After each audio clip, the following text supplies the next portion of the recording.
Hey, what's going on, everybody? And thanks for joining us again. I tried doing a smooth transition, but we just got to break in.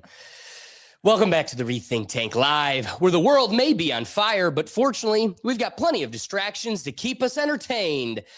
Tonight, it's a simple theme. Americans love their peanuts and circuses.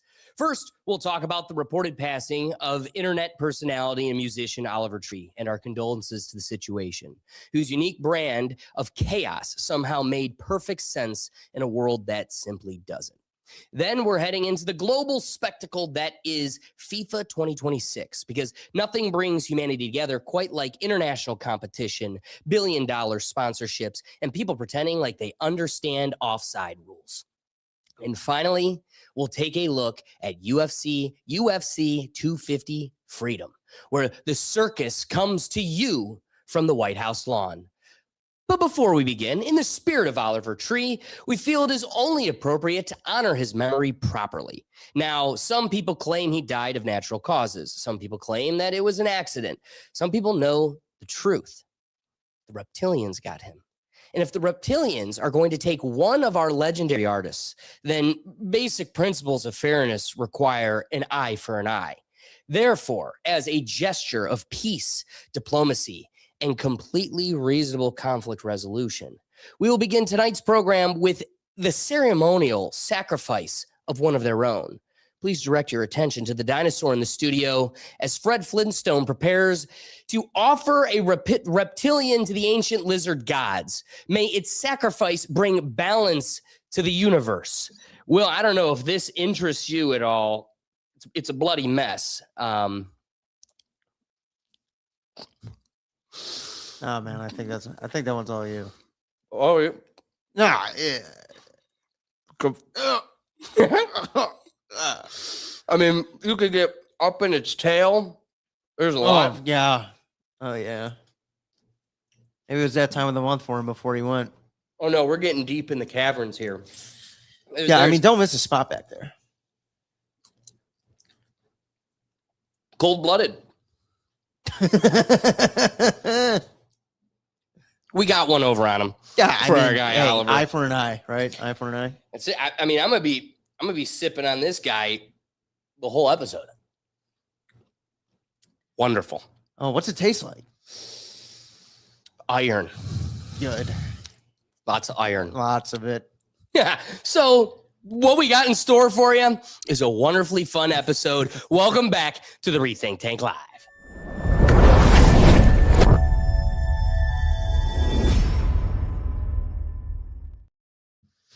I'm gonna be munching on this dino the whole episode, but we got a big one in store. Mm-hmm. First, let's be clear. We're winning against reptilians. They're not getting one up on us. You may have gotten Oliver Tree, but this ain't the end of the story. But let's get into that story. That is quite a tragedy. First, we just got a couple clips of Oliver Tree to kind of get us off the ground. Thing about people are so insecure and they think that once they change this, then they're going to feel better. And the thing is, bro, it's never enough. There's always one more thing. And one more moment. You never know when it just hits you and all of a sudden you die on the operating table. I did it. You could die on the operating table. You could be on a Kobe vacation. You never know. But, the guy was an artist that knew how to resonate with people. It was trolling, but in such a original, unique way to where people just, it was awe-inspiring. It was kind of resonated with people. And it resonated because you hadn't ever seen it before. Yeah. I mean, the guy could do a basic meet and greet and turn it into something hilarious. I'm not good at goodbye. Which we're going to get in trouble for that song, but it was worth it initially. Yeah, StreamYard's. I'm not good at goodbye. I just love this. Get away. Like, everything was a bit. Yeah. And they were all very calculated and well thought out. But it wouldn't be the Rethink Tank if we didn't really start getting down the rabbit hole. And if we're going to peel back that layer and start going down the deep caverns of this story, first let's ask Oliver himself, what's Oliver Tree's opinions on conspiracy theories. Biggest conspiracy theory that you believe in? It's a great question. That one about Avril Lavigne, everyone knows Avril died in 2004. Yeah, this isn't her on tour right now. No. She's had multiple body doubles. Same with Vladimir Putin. Vladimir Putin, too. He's got multiple plastic surgery people that go in and do different stuff. So, yeah. Which The one, devil's double. Are you more confident about? Putin or Avril Lavigne? I'm going to go with Avril on this one. Yeah. What's your favorite song by Avril Lavigne? Definitely Skater Boy. I made a cover at one point called Scooter Boy, and I'm a big fan. He did do that. He did do that. And it came out great. Yes. I got to hand him that. It was a good one. Mm-hmm. Weird combination of lizard flavors over here. Well, I mean, it's cold-blooded. It is cold. There's no warmth over here, that's for sure. But let's start going down the rabbit hole, because clearly the events leading up to the guy's passing made it quite a murky scene. A lot of money to the IRS. Oh, I owe over $6 million. Oh, wait. Last year I owed $6 million. The year before that was $2 million. So I owe 8. How did it go from 2 million to 4 million the next year? I'm saying $6 million was last year, $2 million the year before. I owe $8 million in So total. you don't pay your taxes. I haven't paid my taxes for 6 years. So how do you feel They're not about real. If you don't pay them, they're just not real. that? Wait, really? So I shouldn't pay this year. Taxes are a construct. Nobody at home needs to be paying this shit. I learned the hard way. I was paying taxes for about 3 You years. tell me everything I know. Tax the billionaires. Well, that's what I'm saying. Tax the rich. Guys like me, I'm a Are you humble dude. rich though? I'm super rich. So tax you. Tax the rich are rich. Yeah, Riches. me and guys like this were with 20, 30 mil. Yeah. I'm What? 55. Don't put that in the Yeah, video. the guys that are like worth $1 billion, that's fucked up. No way. That's But the guys that Tax are you multi-million, We're not like those rich. guys We're are not chill. rich. Tax what the fuck? He makes a lot of money on Hot Topic. I made a few $100 million just doing crypto pump Yeah. and A dump. few Tax the hundred rich. million. No, I Oh don't pay my taxes. God. It's not all. It sounds like a lot, but when you actually make taxes, I paid the first 4 You years. couldn't pay the 6 million. Not this year. I don't have it. I'm not good. You know, actually, the word got back to me. So about 2 years ago, the U.S. government was using my music to actually use torture techniques on people. I'm not kidding. I'm not kidding. I wish I could say. That is true. That came out that the FBI and the Pentagon was using Oliver Tree music to torture people by just blaring it and keeping it on repeat.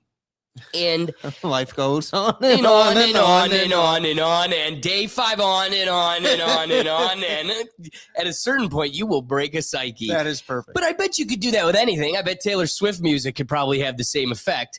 But get a little crazy, get that tinfoil hat on. I really do think he was an industry plant.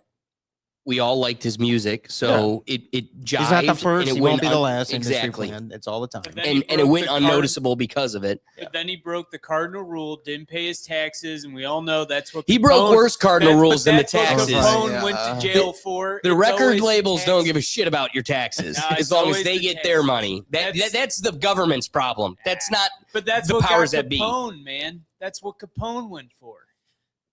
It's all about the taxes. If Uncle Sam don't get paid, he comes after you.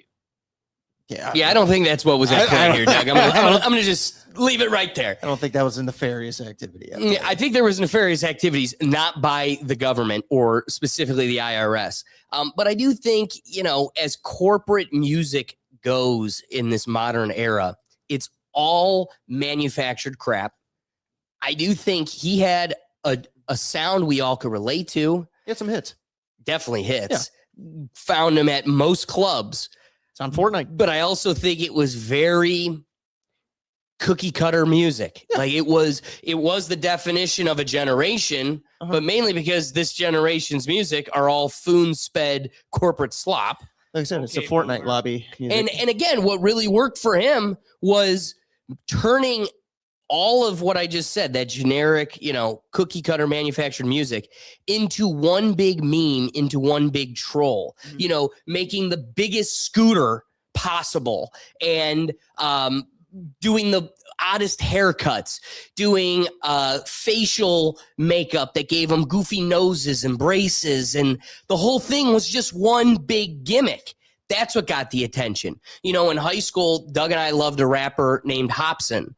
Well, his gimmick was that he had white eye lenses, and that seems to be the thing. What is dead mouse without a giant glowing head? You don't know EDM. You gotta really vibe. No, it's the Molly, and we're all lost on the glowing head. That's just how that goes, said the lizard. And every time I go in, I'm like, what?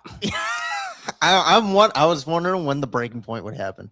But for Oliver Tree, anyway, Yeah. it wasn't just the IRS, Doug. He was into some murky business. I'll tell you that. As we cut this stuff out, it's all good. It's all good. What's up? What's up, Rob James? Just James. James. You know, we're live, so don't say anything you're not supposed to say. I'm telling you. We can't have any of this footage get out. Is it serious? Well, I'll make whatever cuts you want. That mic's not live, is it? Well, it's on right now. So. Turn the mic Hey, off. I don't know what to do. Turn it off. What's about to happen is you're about to go See, tell you know your what's so cameraman great to turn about the him? camera off. You need to shut this door. We don't even know if this was a bit or this not, was a bit, because that was yes. half the fun. Yeah. You know, it was really sad seeing people within the industry that he got really close with, even like Ethan Klein and folks crying on the internet because they lost a really good friend. And the fact that your best friend, one of your really good friends, is a giant troll, and all you can do is pray that day that this is just fake. Yeah, right. Like it's another bit. So what occurred, just to kind of get that off the books, because I don't know if I really did address it directly, but he was in a helicopter accident in Brazil that took his life. And there's just, this is the peculiarities. This is where it gets weird. This is where the rethink tank's the rethink tank. I'm going to give you a few clips, and you could just tell me coincidence. I push back and ask, how many of these clips would I have to give you before it's really kind of part of the play and or calculated? When I something. How about you ask me where I want to be how do I want to die? How do you want to die? Yeah, good question. So when either jumping off of a helicopter into a volcano or potentially just jumping into a volcano. I haven't figured out the exact. And notice he kind of prompted it. How about you ask me how I wanted it? And then here's the Smosh guy. Noticing your music videos is this imagery of you falling to your death. Is there anywhere that comes from? Does that represent anything? Because in my childhood, I had a lot of nightmares where I was always falling to my death, and like I'd wake up right when I hit the ground, falling off your the body slide. jolts Yeah, too? I'd wake up. I get those still. I feel like that imagery, there's something about it that's like eerie but nostalgic at the same time. I don't know. Is this like a common thing that you I've dealt with? explored death a lot, especially in the first album. I explored death heavily because I think ultimately that's why people go to religion and a lot of different things. It's like what happens after life. And so as an artist, it's something that I ponder and to process the thoughts, and especially because I've lost people in my life when I was younger, and it was pretty heavy duty for me. That was always a big thing of like, well, what happens after life? And almost in a way, preparing myself for my own death. And so kind of like putting myself into those scenarios and kind of living it so that I could kind of experience it and process it so that it's not such a big deal, because death is like something that, especially in the West, we don't really know how to talk about it, and it's kind of something we sweep under the rug. And it's like, well, someone died and we go to the funeral and then let's not really talk about it too much, you know? Makes it scary. Yeah, let's remember the good memories, but let's not talk about the death side. And in the East, in certain religions like Buddhism, it's like they're spending their life training for death almost, you know? How do we like try to like skyrocket the farthest we can when we pass, and how do we make the next life better? And so much is centered around death. It's a good point. It's a good point. Why is everything so centered around death? I don't know. Maybe because you keep talking about it. What's your dream way of dying? So this sounds fake, but this is actual factual information. So I knew someone, I don't want to say the country because I don't want to get in trouble and I want to be able to go back to that country, but basically I know someone who was working, his family worked against a specific government in Central America. I can't say the specific country, but he was basically a traitor, and the government found out and they threw his uncle off of a helicopter into a volcano. I feel like the volcano is just the most classic way to go. Yeah. And think about it. How did he die? Right. But He fell, or maybe he even jumped, you know? It's like he jumped in a volcano. That sounds... Yeah. epic. Yeah, it don't sound bad. But the thing is how big is a volcano hole? Huge. You never been to a volcano? Not never seen. Oh one. my God. They real? Of course. Have you ever been to Guatemala? If you've been to Guatemala, you got to go to a volcano. He's really, Are they real? now you could say the volcano is just a fiery ball at the bottom, as Brad Richardson pointed out. So what did occur was, to be more clear, it was 2 helicopters that collided, leaving the World Cup in Brazil. But the World Cup wasn't in Brazil, but I do think he was in Brazil for his this album that he's been working on. Yeah. So let's get into that, because that adds kind of another murky layer to this whole lizard, Dude, I think you're good. No, I want the lizard folks to know we mean it. Lizard. Tell them, Doug. Does the lizards know? We're Can I ask? Is the part of the lizard you're dipping the chick in, the lizard in? Is it good? This is business. Okay. None of this is enjoyment. All right. This is, you took my friend, and I'm not okay with it. I've now ripped it open into the caverns. I mean, there's little juicy bits. And we're showing the lizards. These are the guts. These are the guts.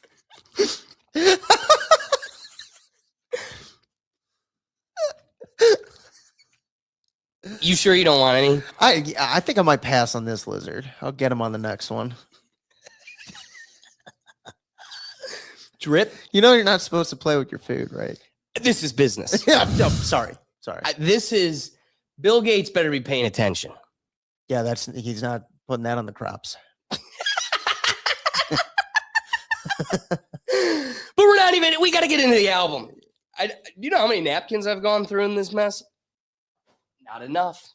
So next is the album. Right. He's been working on this album, but it's a passion project. Right. And see, here's the problem with the music industry. At a certain point, you start getting bigger than the record label. And that kind of empowers you to want to be able to go on your own and do what you want to do, because you signed a contract that you would never talk about Jesus. You signed a contract that you would only promote drugs and all these other things. You signed a contract that you would avoid the topics that the record label is trying to dictate. And you want your freedom. You want to make your own sound. You don't want to be bound to a specific brand style. You want to go out on your own and experiment, grow. And so that was kind of the battle that Oliver Tree was facing towards the end of his career. Artist and producer, this album I've been making around the world on all 7 continents, it's been really about treating myself as the artist and myself as a producer as separate entities, because I was the only person who wrote and produced this album, and I just did it in hotel rooms across 80 different countries, 7 continents. I went to Antarctica twice to record this. So I used my major label budget to be able to just travel and open up my traveling budgets. And then once I went through that and the album was close to finish, then I started opening up my marketing budgets, and instead of using them to film things in LA and hiring people, this or that, I just traveled and explored the world. Yeah, you should keep exploring the world. I'm going to sip on this lizard for the second half of this. Even though his insides are cold-blooded is really like jello. Yeah, get it closer to the mic. Turning this into an ASMR channel. That's right. You bet you didn't expect that coming to you this Tuesday. Some lizard business. All right. But that's just the beginning. He's starting this album. He's going across the world. One of the more unique things that I wanted to point out, actually, before we get to that, look how excited he gets about this passion project. This is him running into T-Pain, and they're discussing and getting excited about this next chapter. They're DJs. They're doing the work they want to do. I don't know. If this doesn't excite you, I don't know what will. How are you? Dressed all normal. What's up? How you doing, man? Doing good. How are you guys? Isn't it crazy that we're both DJs now? It's pretty cool. We're done with the singing thing, man. I'm out of here. Fuck this place. You've been getting in shape. No. I'm making an album in hotel rooms. I got my computer, my microphone, and a little mini keyboard, and just making music by myself. Sounds easy. Kind of going back to what I wanted to do in high school, like making music for me instead of trying to be like, what do you think? And what do people want to hear? It's like, what do I want to hear? And if it fails, it fails, but I have no pressure. No outside influences. You do like it. You know what I mean? Nice. That's freedom. Happy. Yeah. That's what happy is. They want to do that. Well, I'm excited to see your stuff, brother. You know, it's cool. Describing it as a form of freedom. Yeah, I think I'll pass. Lizard juice.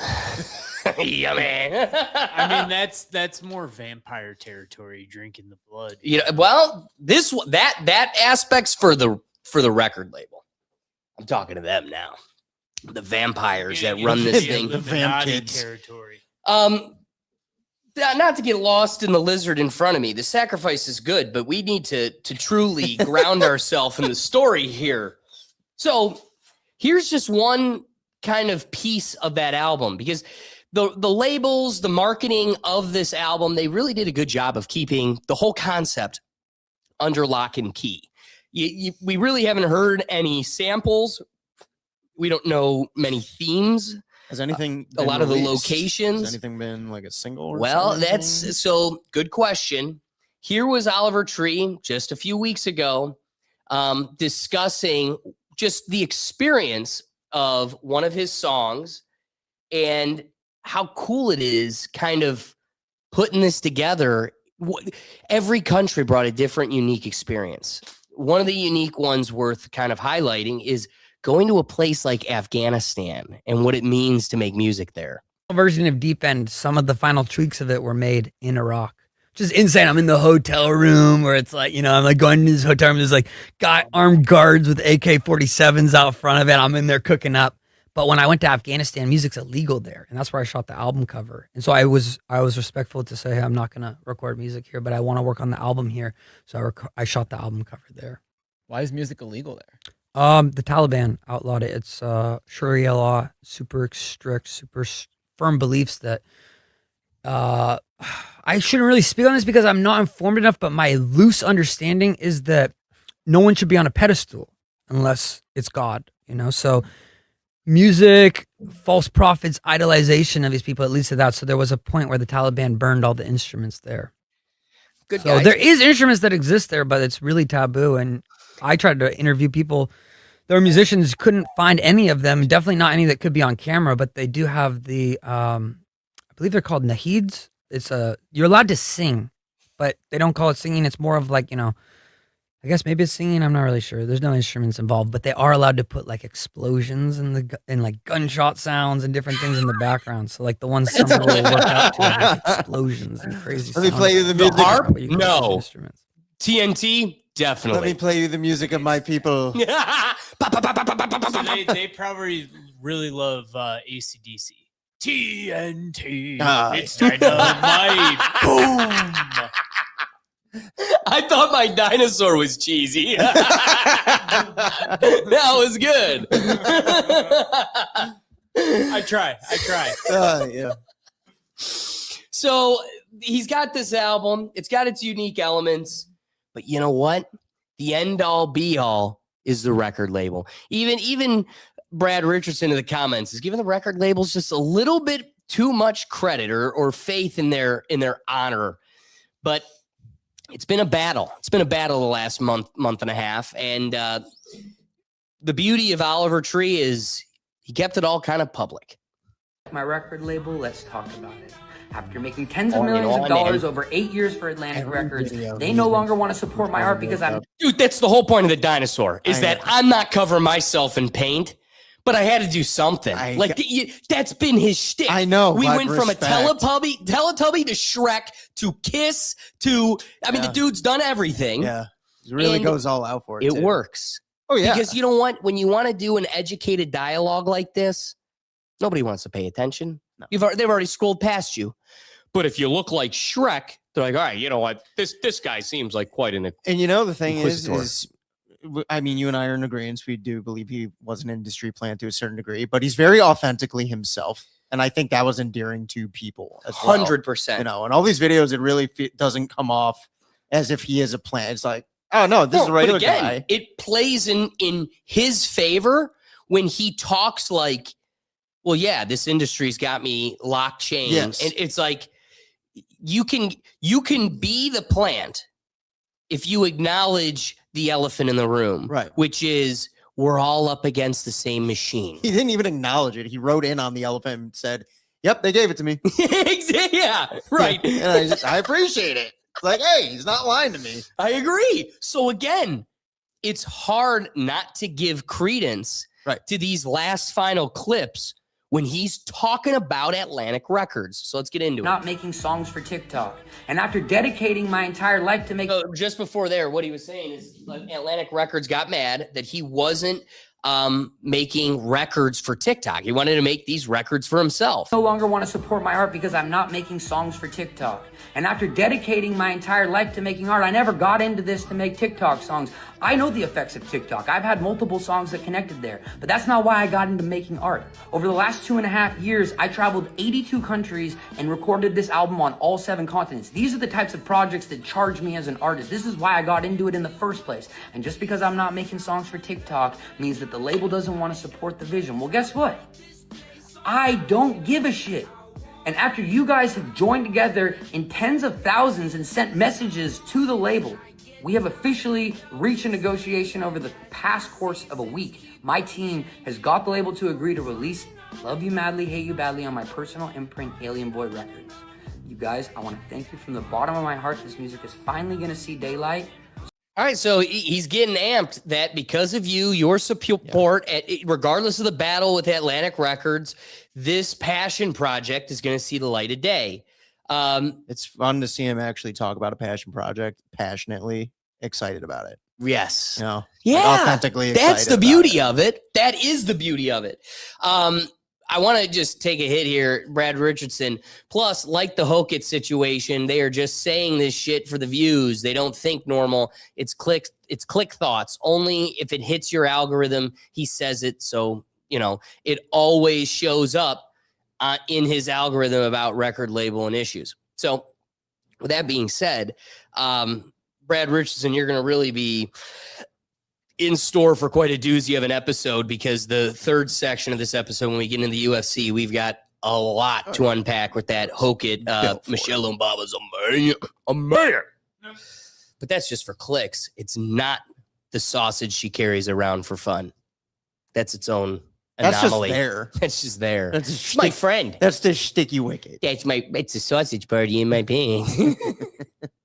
All right. So he's at this battle, right? Yes. It's a passion project. Well, there's something sad, as Will points out. This is the beauty of this album, whether you like it or not, is that he liked it. He made it for himself, and that's the beauty of art, and really should be the drive and focus.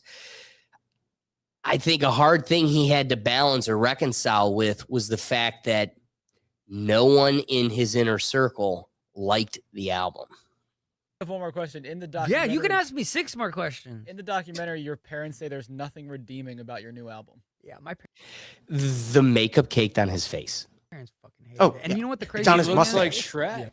His mustache is green. I'm surprised the hair's not green. It's the eyelashes Oh, that I and can't that too. stop looking at. Caked on his eyelashes. Oh, yeah. And the thing that's crazy is I played the album for so many different people around the world on all 7 continents. Nobody liked the album. No way. It was insane. The Maasai tribe hated the album. I played it for some people in Machu Picchu at a spiritual place. They did not like the album. I played it for so many different people, different walks of life, and the results were everyone hated it. But I love it. And that's, the reality is, it's for me. This one's for me. And the reality is, it's for me. Went to my parents, they hated it. Went to a tribe in Machu Picchu, they hated it. Went across the world, no one liked it. I loved it. Atlantic Records, put them in a helicopter. So that you think, you know, he dressed up like Kiss. That's the end of it. The people won. Oliver Tree won. We're getting the album. Well, it wasn't but days later, he came back with another response to the public. And let's be real. When there's no makeup, business is serious. Got word that my album is no longer coming out. Love You Madly, Hate You Badly is officially canceled, and I'm parting ways with Atlantic Records. Behind the scenes has been nothing short of a nightmare. I have no marketing budgets for music videos, no digital ad spend. Nobody really cares in the building, it seems like. I made a lot of money for Atlantic Records, and they don't seem to remember that. I have gotten no support. They forgot to ingest multiple songs into the system, which means the songs didn't come out. I had a Valentine's Day breakout song that didn't even get released because someone forgot to put it in. I don't really understand how that's possible. I've made them tens of millions of dollars, but they don't remember that. So, the music is owned by them. The remainder of the music will not be coming out. I will always continue to make music. Thank you for everyone who's supported me. I can't wait to release more music at some point at a later time, but for now, there is nothing on the horizon. I'm so sorry, and I love you guys. Thank you. It's delicious. That's a shame. Yeah. That whole thing is disappointing to see. One little final clip I got for us. It's not the final clip on Oliver Tree, but at least to kind of launch, we could have some further discussions on the topic. Here's one of his interviews discussing what's going to happen to his money when he dies. Or more, I don't believe that any of the wealth or the things that get made from it is mine. And so when I die, I've set it up. My will is when I pass, my family, no one's going to get a penny. If I have a wife or kids or anything, not getting a fucking penny. I'll get my kids through college. That's the agreement, but they're not going to be a silver spoon.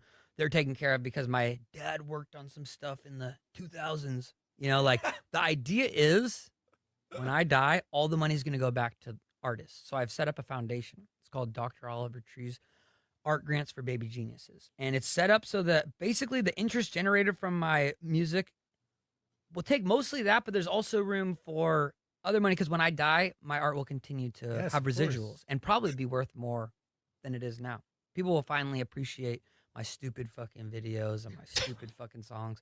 That's when people appreciate you when you're not there anymore. Anyways, they might not. It doesn't even make a difference. But historically speaking, artists' worth go up after they die. So the art will continue to make money no matter what. Even the most like diabolical people, their music still makes money after fucking shit. So and anyways, money's not going to go. What? You want to educate No, the youth? fuck no. I don't believe in money going to education. I think teachers are important, and I believe in education and learning, and I feel so blessed to be able to go to school, and that's such a privileged thing. And I've seen places where people aren't allowed to go to school, and I'm not even going to begin to say that, but I don't believe in education being spent with this money. I want it to go to the actual physical making of art. So you're not allowed to buy equipment with the money. You're not allowed to go to education and school for the money. You're allowed to physically hire people to help produce stuff. You're allowed to rent gear and equipment to make things. You're allowed to use the budget to physically produce stuff. But that's the belief for me. And I have basically a committee that I've set up when I pass, and I plan to do it while I'm alive, where basically everyone will vote on who the money goes to each year and a few different people, and it will be in the spirit of the Oliver Tree Project. So collaborators I made music or film or art with when I was alive will get to make the decision of where the money goes. That's amazing. But yeah, hopefully it will last for like 100 years, and people can also donate. If you guys want to donate to Dr. Oliver Tree's Art Grants for Baby Geniuses, you can do that. But my main point is, none of this shit was mine. I didn't make any of it. It all just was in the ether, and I was just a guy who worked at 4 a.m. to 8 a.m. and happened to channel the ideas that day, and then, you know. So I can't take credit for any of it. It's a beautiful thing. The last bite, I couldn't even pretend to eat this thing anymore. So it is interesting. They talked about, Oliver Tree, artist's music is worth after they pass. It's cool to see what his plans are for his money after his passing to build a foundation that supports starving artists. What's the attribute that is always associated with artists? You're going to alleviate the starving artist aspect to hopefully flourish creation and just development in an art form that is drying up and being is being switched with artificial intelligence. That being considered, let's remember, there is a list of artists who have passed after leaving Atlantic Records and going independent. Lil Peep, Mac Miller, I was going to say Mac Juice is up WRLD. there. I don't know who Elia is, and now Oliver Tree. So I don't know. Atlantic Records tweets out, "We're shocked and saddened by Oliver's untimely passing. He was a remarkable talent." Gives a little spiel. But boy, are they rolling in the dough right now. Oh, yeah. And we're supposed to ignore those things. I just believe, yeah. Now let's get into the whole thing. Well, real quick, he kind of said it though. Like, it's when you're gone that your music's appreciated and everything. So yeah, right. Like, they're definitely rolling in bank, because like Michael Jackson's music, man. Oh my God, the prices used to be 99 cents for something on iTunes. I remember at the time, and then it jumped to like $3.99 for like the same thing on iTunes. And that's, no, you're like right. 2,000 some money. But even beyond that, Doug, there's a Y in the road. This is either a total freak tragedy that happened in Brazil, and helicopters are easily something that this type of tragedy can happen with. It happens a lot with celebrities, but that's also part of the reason why it happens a lot with with celebrities, is because that's an easy tragedy to create or manufacture. I did some learning that what makes a helicopter so dangerous compared to just plane travel, and even more so commercial air travel, is if you were to fly a plane, planes operate off of computer systems that gauge all those things, altitude and right. But even just knows like degree, to the degree at which you're headed, still leveled. Right. All those considerations can be assisted with computer systems. For a helicopter to have those computer systems, it would defeat the entire purpose of a helicopter, which is essentially to be able to land, to lift off and land in any location. Right. For those computer systems to work, I guess you need to have predetermined landing destinations and routes. And that's like the antithesis to what a helicopter is. Yeah. And that's the antithesis to what a helicopter is. What were you saying, Doug? No, and just like it's heavy weight too for a helicopter to have on it too, like that equipment. Not to mention, if engines fail, powers fail with a plane, you still got wings. Right. And you can glide your way down. Where a helicopter, there's nothing keeping you up anymore. So this is either a total freak accident, which I'm not shying away from its possibility, or you've got an industry plant that spent his entire career hyping up falling, dying in a helicopter, jumping to his blades of glory. I almost included in today's episode, but there was somebody on Brazil's local TV that had said they saw somebody jump from one of the helicopters. So that even feeds more into the romanticism of how he wanted to go out. And, you know, I'm not going to shy away from who knows what dreams or visions he had that were kind of promulgating that in his consciousness. But on the flip side of things, I'm sorry, I just can't. I'm not saying this is what happened. What I am saying is it is not impossible. It is within the realm of possibility that you've got an industry plant that has been giving us breadcrumbs to how this story ends the whole time. And he could be on an island somewhere racking in cash. And the only thing that really died was the identity of Oliver Tree. Regardless, we'll never know. But the one thing that always kind of felt weird the last couple days is that he's been a character that has been telling us this all along. And I'm supposed to just pretend it's all a coincidence. I mean, true, but I could say the same about Mac Miller as well. Same. You know what I mean? So I'm not shying away from that either. Right. Look at who his girlfriend is, what she became, his girlfriend at that time, what she became, and I'm sure he didn't shy away from all the walls. Right. I think he liked making out with a wall. One in particular. Mm-hmm. That was I can't shy. But I also see that is the unrealistic, schizophrenic I can't say I believe it. I just don't doubt it. Yeah, it's a hard one to even kind of discuss Right. because it is such a real way to go. Mm. We've had it happen in the past. I mean, Kobe Bryant famously was the most, I would say, the last decade to go out like that. It's just more, how do two of them collide? Yeah, apparently we're getting conflicting stories. Majority of the narrative is saying that it was air traffic control as always. Well, what's up, Doug? No, I was just gonna say this is the way what I had heard, and again, I don't know if this is true, but it's similar to almost that thing in DC where the military helicopter clashed with the plane. They don't have the same radar and avoidance system that these planes have. And so it's more likely for them to be able to collide if air traffic control isn't like on top of it. And so the helicopter didn't have the same equipment and it collided with that plane in DC. So that I had heard it was a similar type of thing, and that like Alex was just literally saying air traffic control. That's what I had heard. And I believe it. Yeah. I believe it because that was all of 2025. And, with the way the industry has been incapable of developing sophistication within their workforce, we're nowhere further ahead in 2026 where we were in 2024 and 2025. That tells you this problem ain't getting fixed quickly either. No. And that means these types of incidences aren't over. No. So obviously this is a severe tragedy and we all kind of mourn the moment.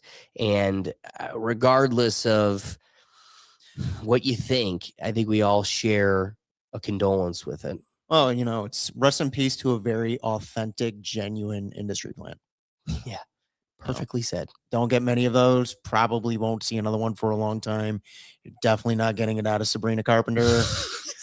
You know what I mean? Like that's my aunt's Bart Simpson. That's the one thing I appreciated with this kid. I say kid, he's my age, but it's Just one of crazy. those. Yeah, it's one of those things where he always came off super genuine, even if it was a bit. Even if he was playing a bit, it really felt like it was still just him having fun. So, R.I.P. Condolences to his friends, his family. Gone way too soon. Ending on somewhat of a, it is still sad, but a heartwarming moment. Here's one of the last clips of Oliver Tree alive. A fan caught him on the streets of Brazil. And to Will's point exactly, this is what shows you the genuineness, the realness behind this guy. On and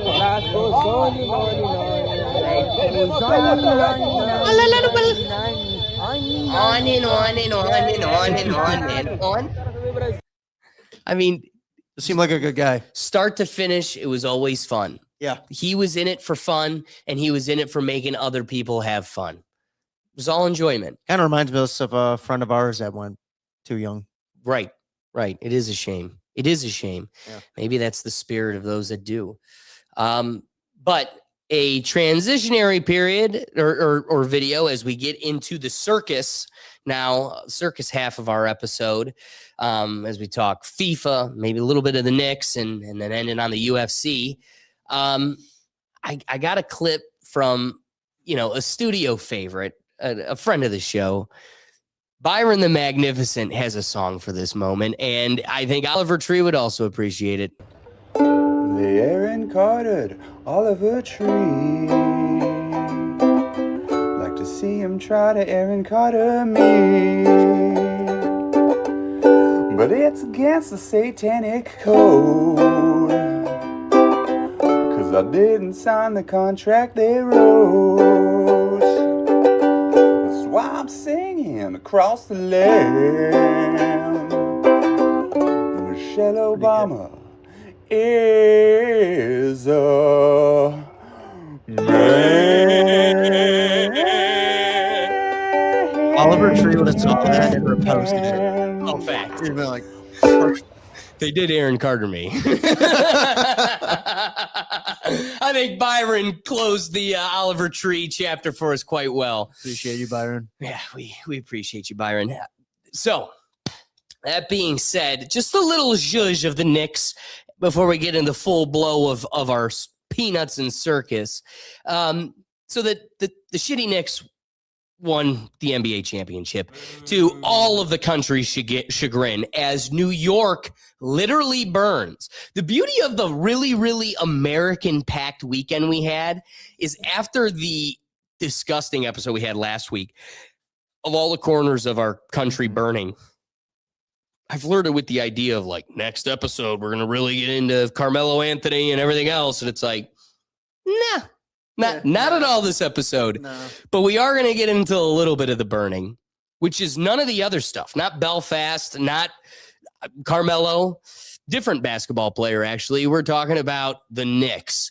And New York does as New York does, and they were trying to burn down their city. And I thought it was a noteworthy clip as just a New York Good Samaritan tries to protect his city.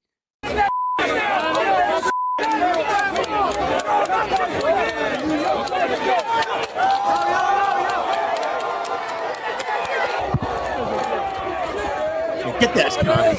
Get it. Get it. Come on.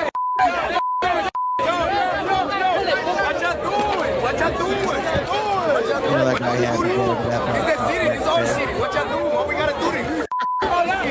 It's our city. It's our city. It's our city. At least one person's thinking about it, right? Seriously. We pay these taxes. I'm so glad. And then that whole crowd's like, man, none of us paying taxes. I so appreciate Cleveland not doing that when we won it, finally. No, I do have to acknowledge Cleveland had the right strategy. Right. Was they sacrificed one cop car. They just put it in the center of the town, put all of the news cars around it, filming the car, and we're like, have at it. and it's me and a bunch of friends. We're all like, yeah, this is fun. And then we're like, hey, where's Foster? And then he's jumping on the back, busting the back window. We're like, oh my God. My favorite was fire trucks in there to prevent, accidents.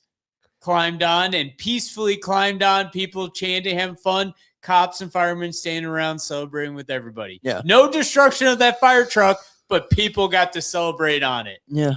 That's Cleveland, baby. We handled it classy. Nothing but. So, just a little bit of the Knicks stuff that I wanted to touch upon. Very dominant. Yeah, sure. Run for the championship. So we talked about the Good Samaritan. We got to go to a studio favorite. We got a couple of him in today's episode, but to a friend of the studio, Rethink Tank favorite, we got Jack Mack bringing to light some of the hellscape that is dating in New York City. You could be famous like Jack Mack, have millions of followers, be Dave Portnoy's back pocket buddy, and still you're always going to get trumped. There's always someone better on Hinge. Quickly sum up how great it is to date in New York City. 1 week you can go on a date with a girl. It goes great. All the indications of a great date are there. Then the next week you go on Instagram, you see she posted on her story. You're like, oh, what is this? And she's sitting 3 rows back at the NBA Finals, Game 4, probably a $50,000 ticket. You swipe up and say, I'm going to throw up. I'm going to throw up. And she responds, I don't know, a Hinge date or something. A Hinge date? A Hinge date. Now, I get it. There's a chance she's playing me. But a Hinge date for Game 4? Nice. That's the competition here. Let's just say me covering the bill wasn't like, that doesn't compare to Knicks Game 4 tickets, $75,000 tickets. Let's just say the little followers on TikTok, they don't go as far as Game 4 tickets. But here's the thing, the Knicks are down 30. That's what I'm telling myself. It don't matter how many followers I got on TikTok. I can buy $50,000 tickets to a Knicks game. Yeah, brother. You know, they keep saying there's always more fish in the sea. You definitely don't want to be swimming in the New York pond. That shit's deep, and you're either the big fish or you're getting eaten by them. Yeah. Or you're trying to knock over a bus stop. We don't pay taxes. Taxes? What are you talking about taxes? That being said, closing out the Knicks situation here, I really got a question for the folks at home and maybe even the guys here in the studio. The inquiry is there such thing as higher than OG on Good Morning America? About the difference Coach Brown made and how he brought you all together.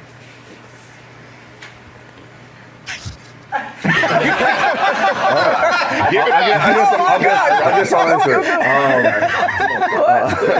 He's been great. He's been great. Mike's been great. And what he's been awesome at doing this too is listening to us and just hearing us out and adjusting the game. Just didn't even respond. They literally asked him. Talk about the difference Coach Brown made and how he brought you all together.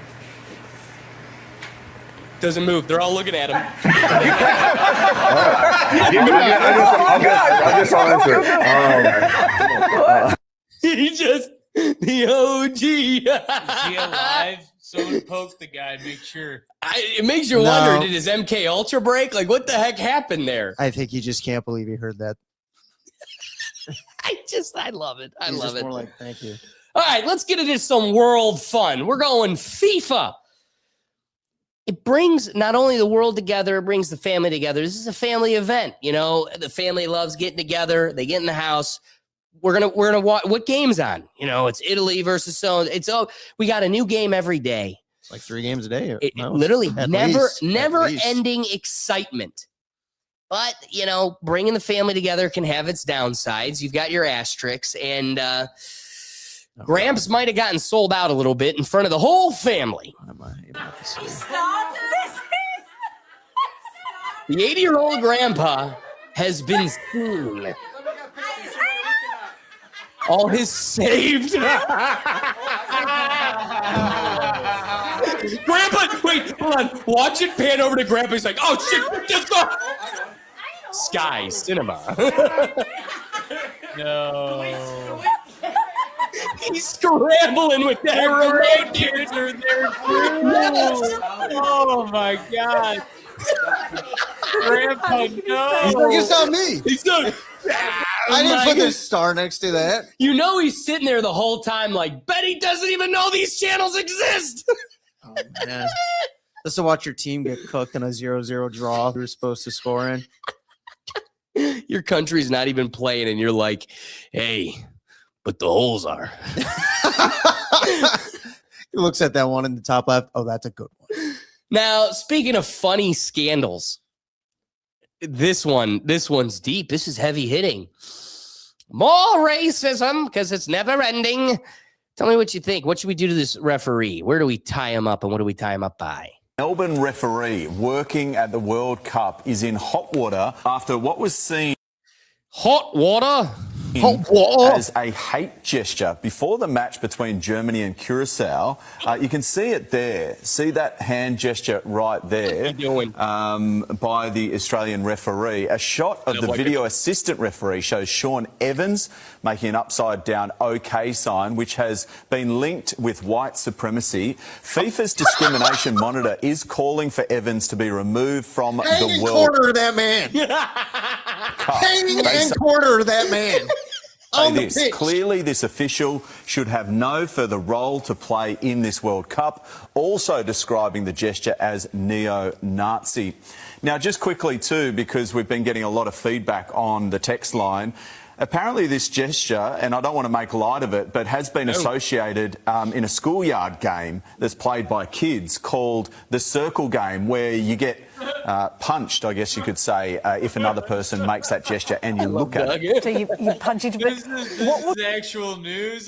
Dude. And I just love that, like, not trying to make light of it, but there's a kid's game. Bitch, that's the only world this exists. I've never taken from one of the whites. I've never seen anybody use this other than below their waistband, which means I get to punch you. That's how this works. Did you see it down here? I get to punch you. Not trying to make light of it. Bitch, that's the only use of it ever. He genuinely thought he just got everyone on the world. They're like, you're fired, actually. Exactly. You know that's it.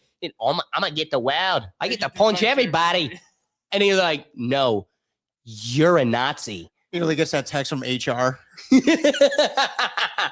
You either let us cut off your thumb or you're never playing soccer again. How am I going to hold my bottle of water without a thumb? Be his point as a grown adult to be doing that.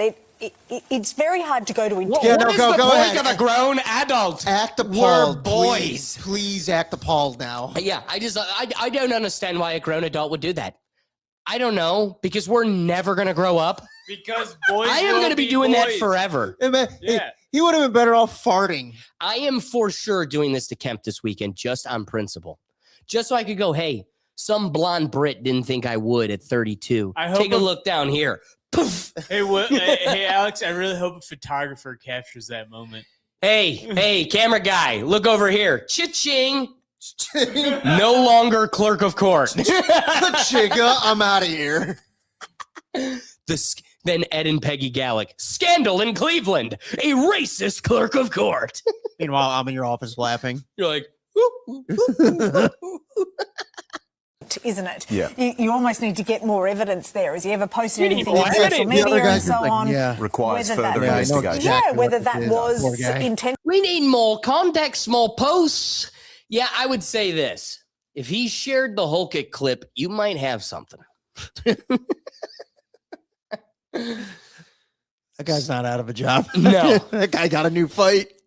And now that we got all this, because, scandals are hot and heavy. Yeah. Now that we got all the spicy, savage drama, the scandals of FIFA behind us, let's truly indulge in what is making this world spectacle a fun wonder. Yes. First, let's get to studio favorite Jack Mack as he's reporting the Europeans' response to SEC football stadiums. Watching in real time Europeans being American pilled by going to soccer games at SEC football stadiums, and it's magical. We have this guy at FreddyLA7 on Twitter, great follow. He's German.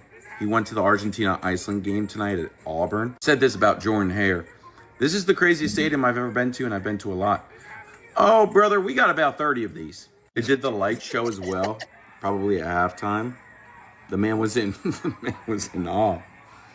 Brother, this is a Saturday game on SEC Network. Not even a top tier game. Auburn also did their tradition before this game with their eagle. And there's an eagle flying around the stadium. It was in awe, and I don't blame them. I was thinking during this, they should have just done the World Cup at SEC football stadiums. I get it. They wanted to spread it out throughout the country, not just down south. But they should have. This World Cup, I'm so excited for it. We are going to get things that we never thought were possible. Look at this behind me. A half Argentina, half Auburn. Yeah. Half Argentina, half Auburn. Auburn jersey. Worn on the plains of Jordan Hare. On the plains. That is, I would wear that. I didn't go to Auburn. I'm not Argentinian. But I'll support both of them. I'll support both. While Messi's playing on the plains of Jordan. Beautiful. I do love that. Oh, no, it's great. I do love it's that. It's great fun. Welcome to Georgia. Yeah. SEC ball. But there's plenty of other ball around America. I can't wait. And that's the beauty of what we're going to get into now. Doug was hyping up before the show how his favorite part that came from this FIFA tournament is the world tourist visitors that are indulging in American experiences. Really the food, but there's more to it than just the food. But most of the clip entertainment has been foreigners just getting floored by American food. And very quickly, they're seeing why we're a bunch of Wall-E people who can't walk but are 500 pounds. All of them are like, man, if I lived here, it's like, yeah, the poison's addictive over here, isn't it? It's damn good. It's damn good poison. Especially those McDonald's fries. That's right. Well, and that's what's funny is how psyched they're getting over McDonald's. I don't have any of those in today's show, but there are a lot. And what's funny is they're all coming from countries that also have McDonald's. They don't. They just haven't had poisonous But McDonald's. dude, that's the beauty of McDonald's. Though you go to another country, you'll And it's find totally McDonald's, different. but it's completely different, dude. It's crazy how much different and better, in my opinion. It is better. So that's why when they come here, you're like, you like this is intriguing. This is the original. Your McDonald's better. This is the original Coca-Cola. Yes. And they look at you. It tastes better. Yeah, we've heard that. We've heard that. It's not even the original. Yeah, we know, Normie. Drink it. So here's here's a group of English folks trying Philly cheesesteaks fresh out of Philadelphia. Good. Right. Is fucking nuts. I gotta be, neither the Canadian nor the English brain can comprehend this at this moment in time. Wow. Wow. Oh man. Dude, he squeezes it like I've seen that a million times in my life. Like that was such a regular. I got it at a food truck at a bar the other week. Not even in Philly. I It was remember amazing. my first Philly cheesesteak. I got it in a lost town in Ohio. Cheers to Philly. You should show him the Euro stand outside Dive Bar. Probably blow his mind. Holy shit. Nothing like a good. You ever get an Charlie's. Arab from an Indian sandwich on was made by the Cleveland Lord streets? Oh my god, this is amazing. I thought I was gonna come on this and like maybe like glaze a little bit, whatever. You never eaten anything like it. This is one of the best things I've ever had in my life. This is funny. That's good. I mean, that looks like This is mall massive. quality. Massive. If you're eating this whole thing, you're gonna be on the shitter for a week. All we do is eat the whole thing. What are you talking about, man? Del Get your Rossi in numbers up. downtown Philly. I don't know what we're doing wrong in Toronto, but my goodness, you've done something right. I just love that right before he's like, I'm gonna shit for a If you're week. gonna get one, share it with somebody else. So If you're gonna get one, share with somebody else. No. Welcome to American portions, my friend. Or leftovers. Everybody loves leftovers. Yes, Doug does leftover. Doug doesn't know how to cook, so he lives for that. I live for leftovers. So, beyond the English folks traveling outside the stadium to explore the greatness, the fruits of Philadelphia. Fruits of the labor. It was funny. Here's a influencer who took cheesesteaks to the Brazilians at the soccer game in Philadelphia. And once again, a culture that gets wowed. You know what a Philly cheesesteak is? No, what is? Philly cheesesteak is like a sandwich that they make here in Philadelphia. Right. It's really good. Here. Yeah. What do you think of the sandwich? So delicious, man. Tomorrow in South Philly, we got two powerhouse Brazilian clubs facing off. Who wants to try a cheesesteak? Man, I would come back to America just to eat this, man. Sandwich in the life. That's why some of us stay. You don't have a choice to leave. I was given this jersey to give out to one of these Brazilian fans. It's signed by the entire Palmeiras club. You can name all the players? Yes, of course. Name them. Everton, Estevão, Marcos Rocha, Mike, Jai, Murilo, Piquerez. Every single player on Palmeiras signed this. Oh my God. Do you want it? Yeah. I feel like, I mean, if you know all the players on the team. Of course I want. I love that the FIFA Club World Cup came to Philly. We got people all over the world coming to this city. And I love the culture and the energy you guys bring. That was cool. The connections he must have had to get that signed by everybody. The power of being an influencer. It's amazing. Here's a Brit trying Chick-fil-A. That was another one. Beyond McDonald's, Chick-fil-A was really wowing the folks. I wonder if they know it's not open on Sunday. They learned this past weekend. Sunday, they're like, we're going back. We did it. We're doing it again. Oh my God, there's no one here. We're going to get in and out. I hope there's a homeless guy sitting out front going, first time on a Sunday. Ew, even I don't do that. America for the World Cup and trying Chick-fil-A for the first time. We've got a spicy chicken burger, fried potatoes, and a Coke Zero. Let's dig in, shall we? Oh my days. Get in! That's a proper chicken burger, isn't it? Fried potato. Mate, you're joking. You're joking, mate. That's nice. I like that. Let's wash it down with some Coke Zero. Oh, it's like jet fuel, isn't it? It burns. And I love it. Chick-fil-A breakfast. That's a 10 out of 10. I'm going back to get me free. I'm going to get me free ball. You know what's funny is how, like, Chick-fil-A, of our fast foods, that is the most like, Oh yeah, we put it on a pedestal. yeah, well, and it will grip you. Yes. But it's also the most poisonous. Probably. But also we keep going back because we don't care. Here's an Italian man discovering an American medium. What? I ask a medium size. Ma che medium? Madonna, my entire family can drink from here for 1 month. So this is a medium size? Yeah. Madonna. You know they're all going home and thinking their countries are all poor now. And it's really ours is just killing us. But there is no sense. You have the free refill. You know how many calories is this? How many? I'm disappointed. It sounds as low as it is. It's all right. You can see it from his eyebrows. His sugar is good for sure. It's sugar. His whole thing was like, why pay for this size when you can get a free refill? Right. And the guy's just like, because you can take it with you. Now you take it. Die, bro. I love that. You know, these Aussies are taking a little bit more to go than just the Chipotle. But they this one I relate to. They want to make a daily routine out of Chipotle.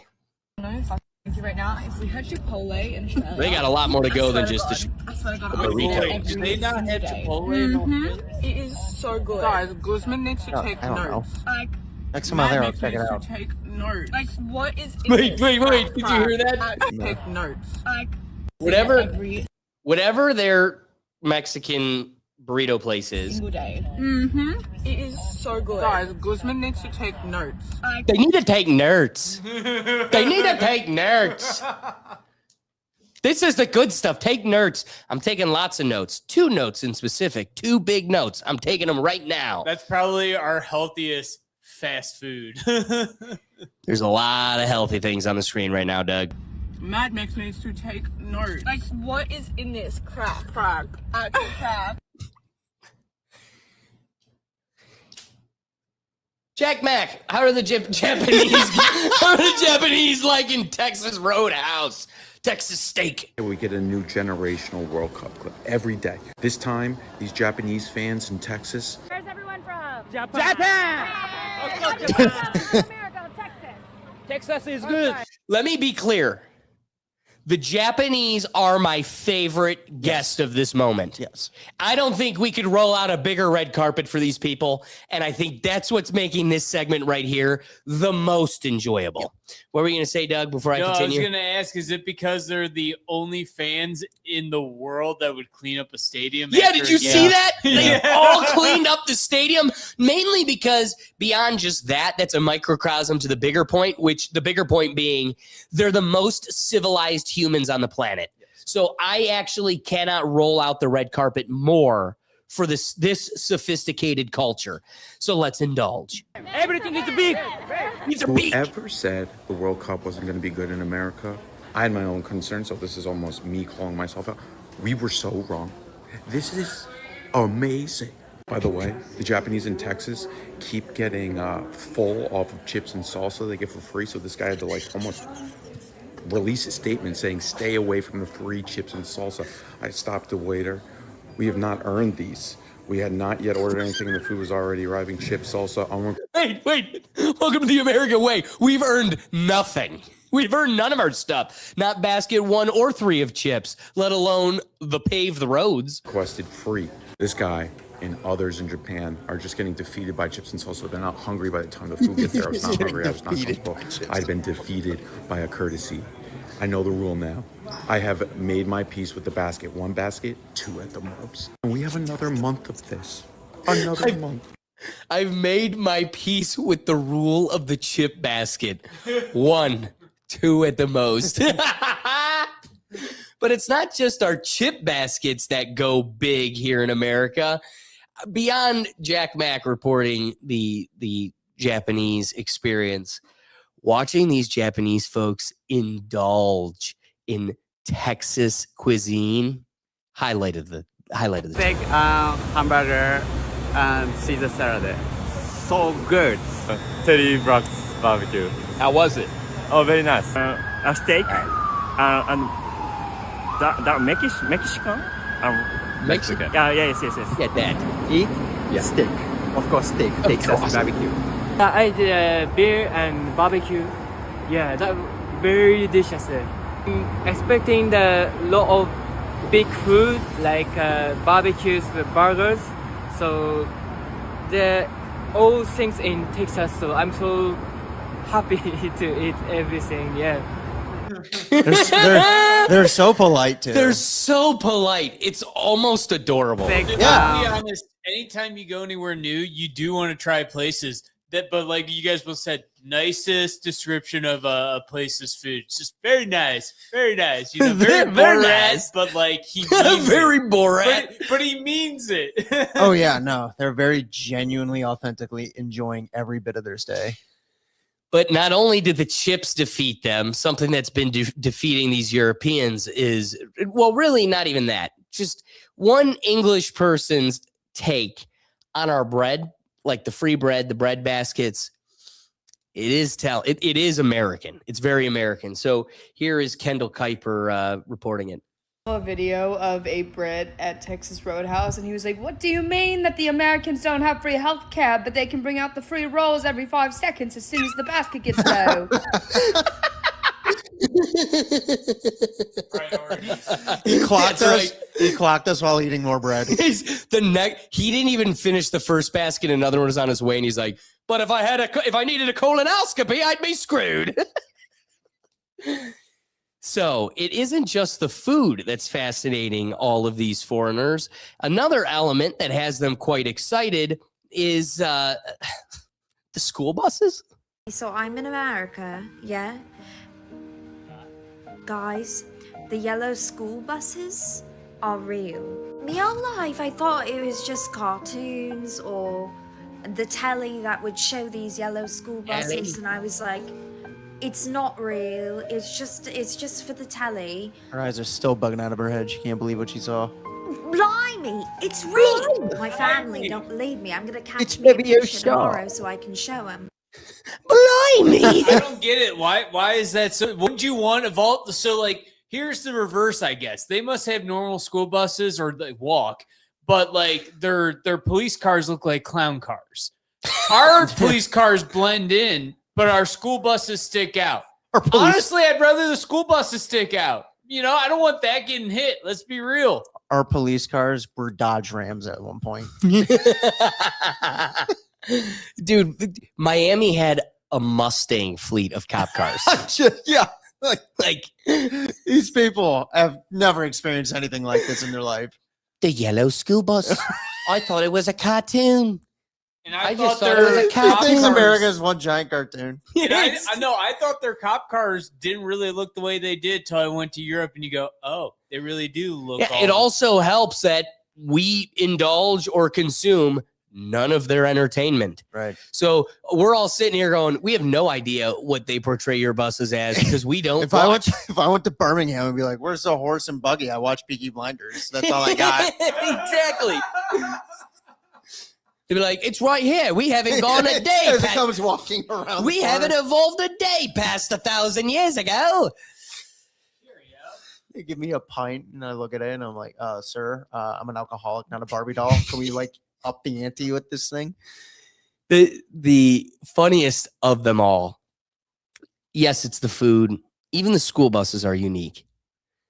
But the fact that a Walmart is a museum to these people, now that is culture. So, we are back in Walmart. This is the biggest tourist attraction I can have as a European. American colors, by the way. Winged Which you out probably like bought the from flag, Walmart. 100%. He's like, "I got this yesterday at Walmart. We're walking it I got this again." for yesterday at Walmart. $15. Dude, it's the pan. He's like, it's just influencer like, "All right, we're about to do the big thing. We're going to Walmart."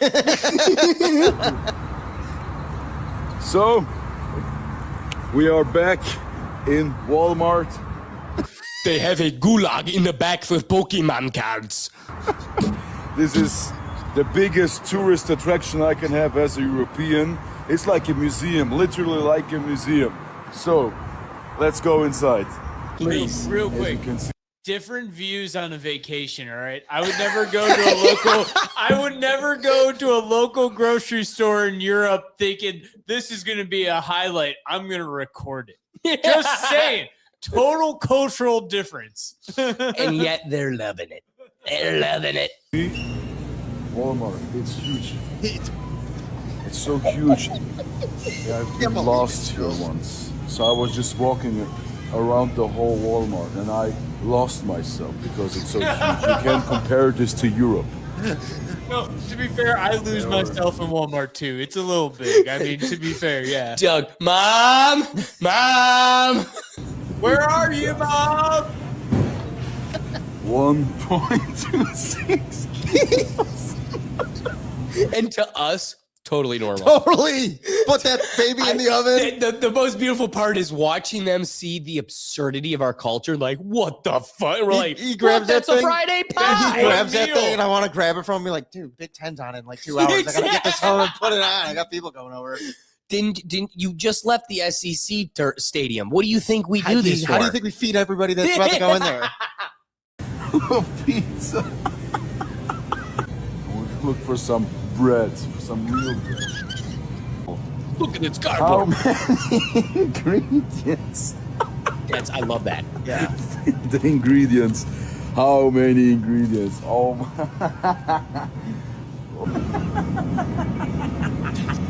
This is bigger than my future. BBC, how you call it, huh? I mean, look at this. Huh? You can beat someone up with this piece of meat. We do. We do. Hispanics here, huh? Un pediquito de Mexico. Yes, product of Mexico, I guess. Very good. Good guess. I got there. Oh, please go to the Ben and Jerry's. 1.89 liters. I mean, that stays frozen. I mean, that come on, you keep that for a while. He's judging you, Doug. He's judging. Yeah. He's I completely mean, judging. that ground beef, you can only keep that for so long. Ice cream, that'll keep forever, man. Just keep it in your freezer. I think it's more of the size, Doug. Yeah, keep it in your freezer. Welcome to America, bitch. All right. Oh, but I heard that's the best ice cream in the United States. I've never tried it, though. I mean, I can't decide myself. I can't do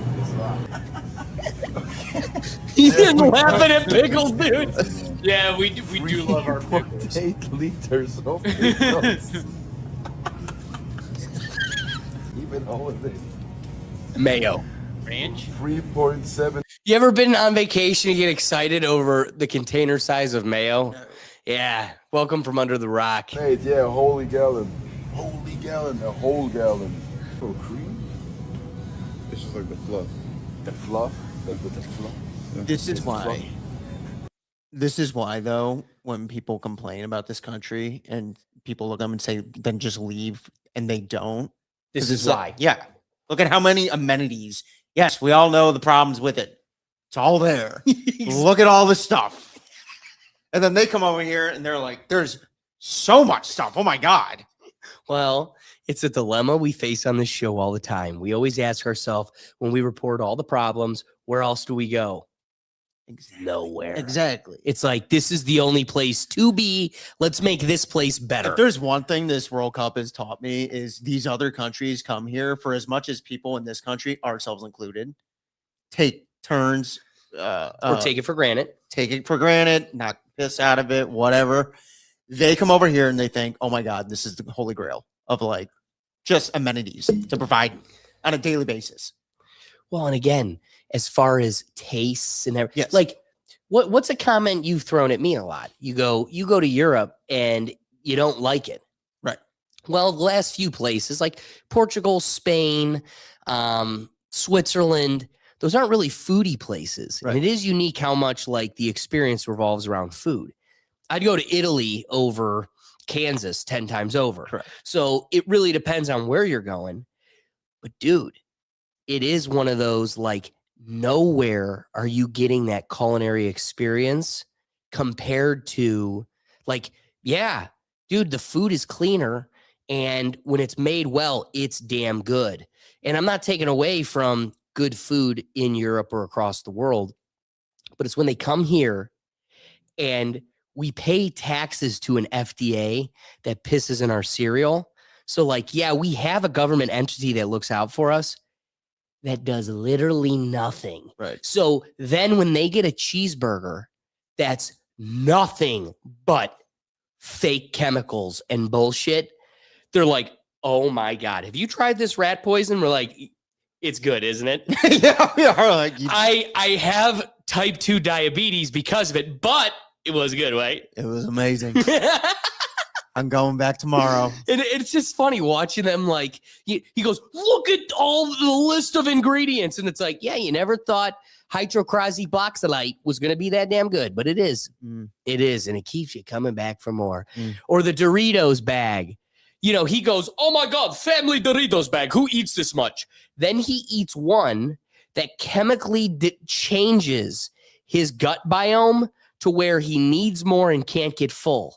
Magically, the super skinny European in his Hilton hotel blows through a family bag of Doritos and is like, holy shit, how'd I do that? Oh man, I wish there was some way, and I'm sure there will be a study that they'll put out there and say people visiting for the World Cup gained on average this much weight in the time that they were here. That's recorded. I would love to know. I'd be curious. I don't know how they would do that, but I'm sure they take your passport, step on the scale. They'd have to ask people how, like, what do you weigh now versus your trip? Right. And people would have to honestly answer. So we'll never get a real answer. Well, of course. Of course. No, but, like, to your point, it'd be fun to know. Yeah. Doug, what else were you going to say? No, I was just going to say, like, with all these videos, dude, one of the main things I remember from Europe is you don't tip at restaurants. And as an American, that is a very I'm sure they're hard getting irritated by habit. that learning curve. Yeah. So 20% everywhere I go? Yeah. And the bitch still browbeats me as I'm leaving? Not to mention, then they're probably also running into our American credit card fees that are popping up again. It used to be a rare thing. Now they're everywhere. I was about to say, Doug, I hate to break your heart, but Chase and MasterCard own them just as much as they own us. It's the same credit card. Yeah, but it's based on the places. The credit card fees have come back in America over the last few years. Oh, bigly. You know, they were gone. They were going away. We were moving to that. Everybody used digital, and now we're getting back to where if you pay cash, there's a discount. Sure, but I think nonetheless, though, the tipping part, though, like that was a shock for me.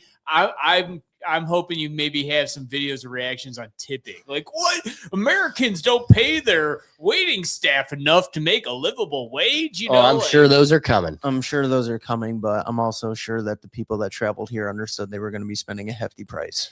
Yeah, I think the ones that are here for a FIFA game have taken accepted into the account expense. the expensive food. Yeah, exactly. All right, let's finish up our museum tour of Walmart. The fluff, that was a fluff. Is it fluff? You can put this on. Yeah. Oh, you've tried it already? No. You've heard it, huh? Here we go. Have you ever seen 3 liters in Europe? 3 liters. 3. No, 3. American. 3. Huh? We have 3 liters. There we go. I know Arizona tea. You got this in Europe, but 1 gallon. Never saw a gallon in Europe. 60.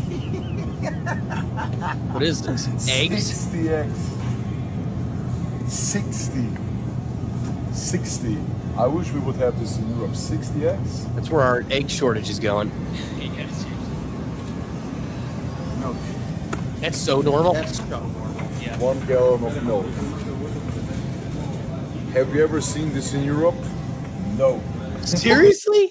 That's why it's our cow farts that are killing the environment. Just reminds me of that scene in Succession when Logan Roy's how much is a gallon of milk, and they have no idea how much it is, but how common it is for us. It's right? Like, yeah, I can name it.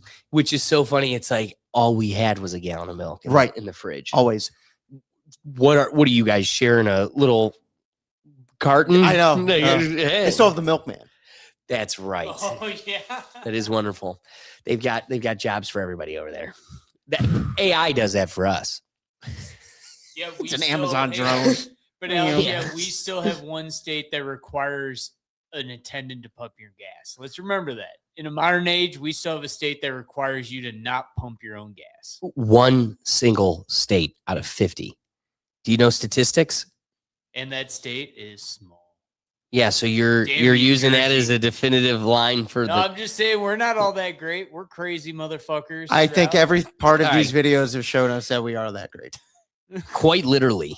Quite literally. I'm like close to muting Doug's mic. So, concluding the whole FIFA concept is an inquiry that us Americans love playing with because we know the facts and Europe tries to, or Europe, the world tries to argue otherwise.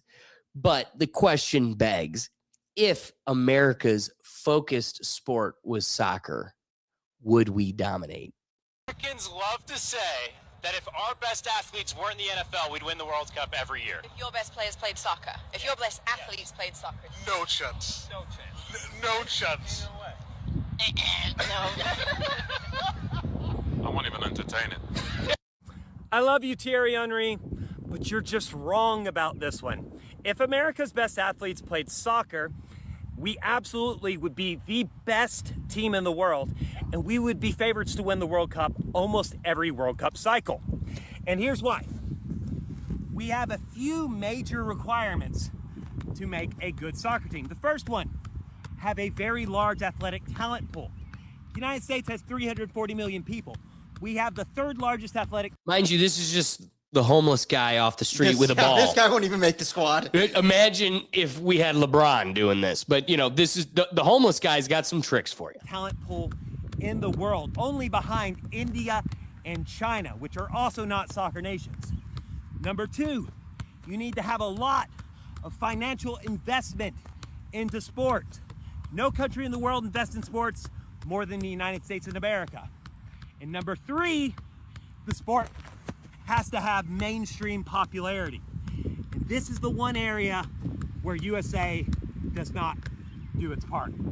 Because soccer in America historically has been our fourth or fifth most popular sport. So most of our best athletes are not playing soccer. They're playing football, basketball, or baseball. However, we do have a data point that shows what happens if we did have our best athletes playing soccer. Women's soccer. USA women's national team is the best women's international team in the world. 4 World Cups, 5 gold medals, and it's just gonna keep coming.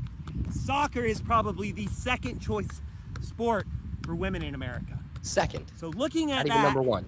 knowing what happens when our best athletes play soccer on the women's side, if that were to happen on the men's side, yeah, I'm sorry, Thierry Henry. USA would win the World Cup multiple times and be the best national team in the world. I gotta say, I agree with Noblet's strength. 100% agree. Yeah. 100% agree. No doubts. Hockey's not even our sport, and we're the best in the world at it. So yes, we would. And again, if we weren't golf, we didn't create golf. Some of the top golfers come from America. Why? Because people play that sport. Like if people played soccer, dude, I have no doubt. people play soccer, it's the fifth tier of athletes. Yes, it's Fifth the tier. fifth most popular sport in America, and it has been for considerable time in this country. It's not moving. It was never higher than that. I think at one point it might have been higher than hockey, but within the last 2 Right. decades, it's been surpassed by hockey. Significantly. Yes. Significantly. It's And to the point where we have 0 any day of the week soccer games at night, but we'll have Monday night football, Thursday night football, Friday night football, Saturday night football, Sunday night football, just for the NFL. And then during the week, there's hockey. Yes. it's a fair point. It's a fair point. So, I mean, crazy reality is, I think it's clear. European soccer fans are very prideful people. I understand it's been their sport. It's always been their sport. We let them have that sport. Right. Yes. We let them Perfectly have said. that sport. We let you have it. We are so sport savvy and athletic that we've created other sports, and now other countries have now tried to compete and be better than us at. No, And NFL, just look at the NFL. No one is making another professional football league, NBA in the world baseball, that will come close to matching. Like we created basketball, we're the best. We created baseball, we're the best. We created football, we're the best. I'd argue in recent years, baseball it's gotten contentious with the Dominicans, the Japanese, but again, still, where do they move to? Exactly, they come Here. to this league to play in our league. You know, that's the thing. Yeah. And the like, best European soccer players at the twilight of their careers, they come to play. I mean, in the MLS. can I be real with you? If we back to the guy's point of, we invest the most into our sports. If that was the sport we were investing the most into, your Brazilian guy that you're obsessed with that makes your soccer team plays for us. That in a world where we are putting all of our chips or eggs in this basket, he's playing for us. Messi's playing for us. Yes. Ronaldo's playing for. What are you? Are you dumb? But he wouldn't. They're playing for us. He wouldn't play for the U.S. national team during FIFA though, and that's where I get what he's saying. Where But no, you're wrong, Doug. We're just talking about soccer players. We haven't even touched the NFL players that would transfer to playing Doug. soccer. He's living in Los Angeles. No, but he would. That's exactly what in a Don't you paradigm have to be a US where the national? money is. Talk again. Do you not have to be a So the reality is, no matter what, if we were to have all of our money in this situation, he's living in New York. He's living in Montana. He has moved to America and is a citizen of America. Why? Because to the tune of $1 billion, it said so. Right. But if he was getting paid LeBron's $300 million, yeah, I think he's willing to leave Argentina. No, he'd have to play for Argentina. He's a citizen.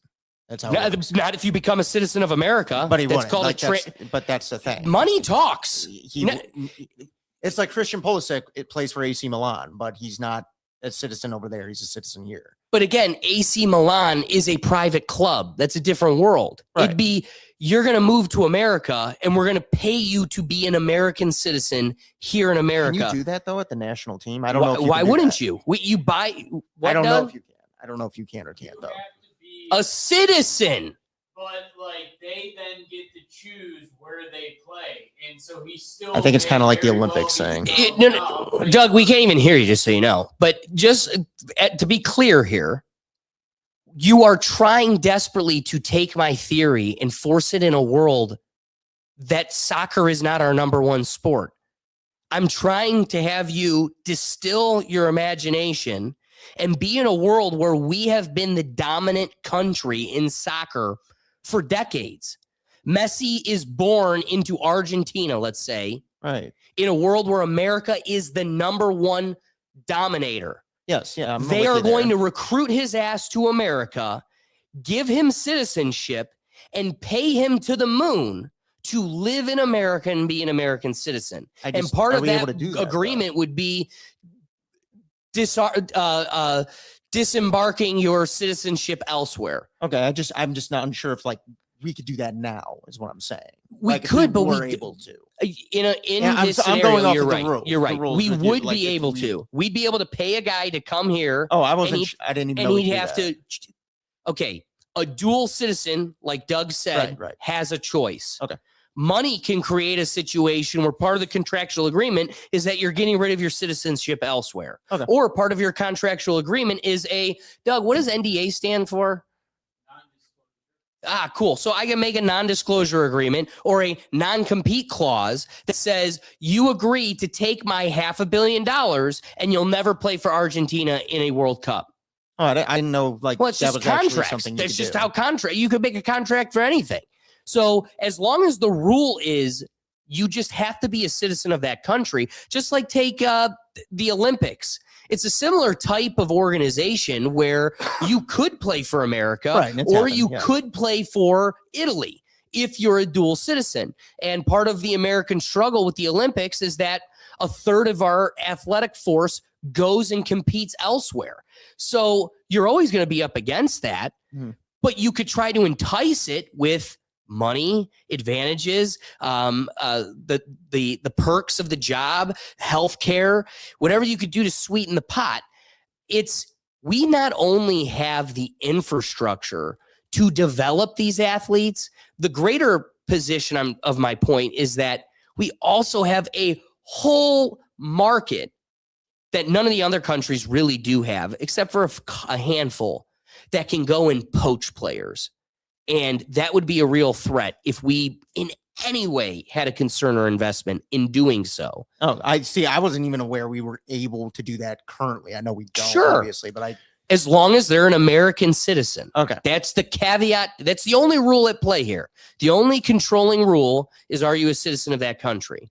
And you're learning quickly from Trump, he can expedite any of this. Yeah. He can easily make you a citizen for the sake of winning the World Cup.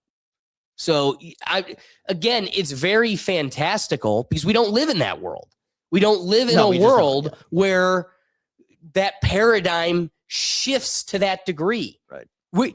We are on the same equal negotiating power and pulling power. We're at that same level as Sweden. Right. A country the size of New Jersey, pumping their own gas. It's like, why? Because we're so much more focused on football, right, and baseball and basketball. And I love your point of hockey. Like, there's a list of teams or games before this. And I would say it's the 5th most popular male sport in the country. I'll tell you this, there are probably more, I'm not even one of them, but there's probably more Americans turning on slap boxing than there are watching soccer. Let me say this. It's the 5th most popular team sport in this country. Fair. Yeah, great point. You know what I mean? Team Yeah. sport. Because I'd make an argument MMA is more popular in this country. I would, yeah, good point. Soccer. Which, again, to But if I'm going off Noblet's strengths point, it goes even further than 5. But then I'm thinking, I was like, well, team sports, it would yeah. be comfortably 5. I would agree. Especially after this most recent Olympics. Hockey's definitely bigger Yes. than soccer in this country. Totally. Any rapid thoughts on FIFA, the World Cup? I think it's been great. I honestly I didn't care too much going in. Obviously, we just had a discussion. I've never been the biggest soccer guy. Obviously, football and baseball are always my thing. But I've loved watching the cultures kind of collide in this country. And you've seen a lot of love for America. Funny enough, from foreigners from all over the world coming in, watching their teams play. I've tuned on some of the games. I've enjoyed it. It'll be the last time I probably watch soccer until the next World Cup, even if I care to. It's hard to watch. Sometimes again, if I don't have soccer brain, it's just so mundane. Right. You know, for those that are enjoying it, I'm thrilled for the people that are enjoying it. It is one of those things. I've watched them. They're super excited. They're loving every bit of it. I actually watched the Americans last Friday. I guess it was the greatest World Cup game we've ever had, and I tend to believe it because we somehow score more than 3 goals. So any soccer game's good when you score more than 2 goals. So in my book, it's great. If you're enjoying it, please keep enjoying it. I'll keep tuning in. It's been great fun. I've been enjoying it. I'm gonna keep tuning in. You know, we play Australia this week? I believe Americans? so. And if all things go well, there is a potential scenario where America plays England on the 4th of July. It'd be probably if we make it past the group stage, I would imagine so. How incredible would that be? Oh, they on would be the 250th birthday. They would be ruined if they would be in shambles. They'd be wrecked. They'd be in shambles. We'd crush them. Yeah. The spirit of America, it manifests destiny. Let me ask you a question though. Your sister played soccer. You went to a lot of soccer games growing up. You and I played football. What's with the ties? Why has that always been like a draw? Excuse me, a draw. Yeah, isn't it? You know, Mr. And that's like a win. That's like a win for some of them. Like, Mr. that's Respart, as like a good thing. as a child in Pee Wee football, would be yelling at us, "A tie's like kissing your sister." And of course, that would only happen in soccer. Only your sport are you kissing your sister. And you know, I'm told it's a good thing sometimes. You get a point and pull play, which is great. It shows the difference between our culture, literally just American culture, and the rest of the world. We need a winner. Somebody's got to lose. Somebody's our getting their nose rubbed most in popular sport, hockey, which didn't originate here. I'm pretty sure hockey did not. No, it started in Canada. You're right. They have draws. Every sport we made baseball games go to the 20th inning, if anything, to get that win. Yeah. Some teams walking off with a win. This shit is ending. Yes. With a loser. Yeah. One of you's Dude, going home pissed. That's what I love. I love that about baseball, dude, is that like my favorite thing is like the one game went till like 2, 3 a.m. because it kept going into extra innings. Because you know why? There's no tie in baseball. Yeah. You know, in football, we allow ties in the regular season for some stupid reason. But then come playoffs, there can't be. It's like ties in football are simply there just because, okay, we cannot kill these people. Yes. These people will actually die at some point. We have to actually end it. But it's in postseason ends, you will die in the field. Right. We'll make sure one of you dies on the field before this thing is ending in a tie. They tried with Buffalo. Now, it is funny you brought up, you know, growing up, my sister was competing internationally for soccer. And so I've been traveling my whole youth watching pretty big soccer games. Right. And didn't you go to a World Cup game? We didn't go to a World Cup game. We went to England. We were in Wembley Stadium and we watched Beckham play. And it was crazy. Yeah. What an experience. I would love to experience a European soccer game, like a Premier League game. Well, you know what it was? It was a FIFA game, but it wasn't the World Cup. It was like a friendly or Right. prelim. Right. something like that. So I guess that's right. I kind of conflate the two. But Technically part of FIFA, though, Alex. right. Yeah, That's it why, is. you know, it is FIFA. But it just wasn't the World Cup. That's why I said that caveat. But the thing about that whole experience was, you know, my grandfather, Greek immigrant that just played. He was a football player through and through. And when we would go to my sister's games, he leaned in and he's like, I love your sister. And I'm always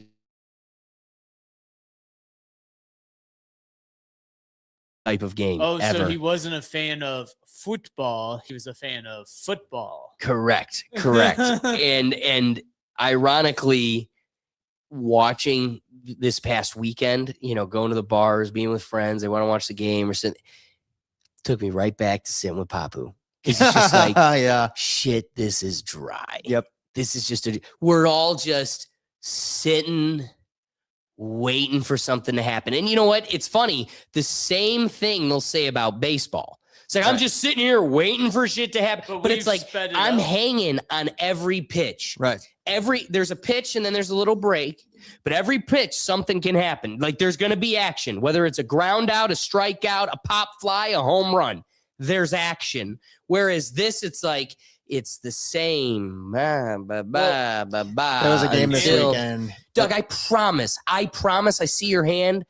Have I ever not gotten to you? I'm gonna get you. Don't even need to force your way in. It's gonna get to you. Damn it, I promise. There was a game this weekend where it was 0-0 and I'm watching with my cousin at the bar. It starts at 3. And the other team is playing very aggressively, and the other one's just parking the bus right by the goal. And it's like, no one's going to score. And you watch 9,500 minutes of it, and it just, I couldn't do it. Right. I couldn't do it. Doug. No, I was just, what Will just said, that's the best part about baseball, at least, is they found a way to speed it up. They changed the rules without fundamentally changing the game. Bingo. And it is faster, and it has brought more people back into that game. Soccer, man, there isn't much to change with it. The game is the game. There is no way to really speed that up for the attention.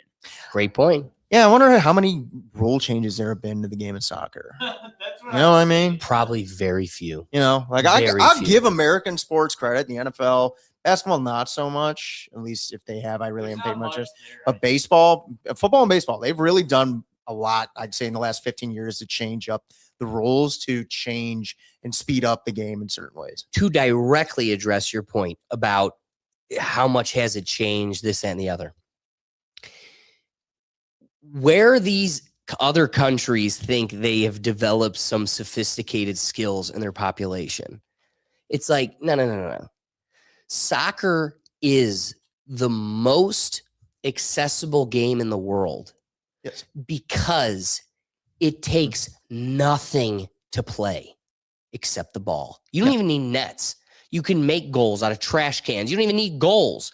All you're doing is kicking a ball around. Smart 2 points. Even at a friend's bachelor party and we want to play wiffle ball, You got to get some boxes around. We're making bases. We've got to put Foul together a line. bit of a field. Exactly. Football, you've got to have end zones. You've got to have enough Out of bounds. space. Hockey, you got ice. I mean, it's a Yeah, whole, hockey, you it's need like, to- this is a game that anyone, anywhere, at any time can throw something together. You can play soccer with a bundled up ball of paper.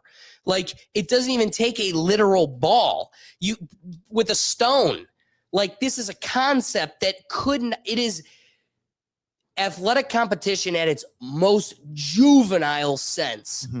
And at that point, when you go, hey, has this game evolved at all? Right. You got to assume, what's there to evolve? Exactly. There really isn't much to these rules. Can't, slide tackle. You can't offsides. Actually, somebody made that up because it was just one dude was faster than the rest and just cherry picked by the goal. And it's like, all right, shut up, Scott. And then that's the last rule. Actually, there was something, I guess, that they've been doing in this World Cup is they've been removing flopping as best they can.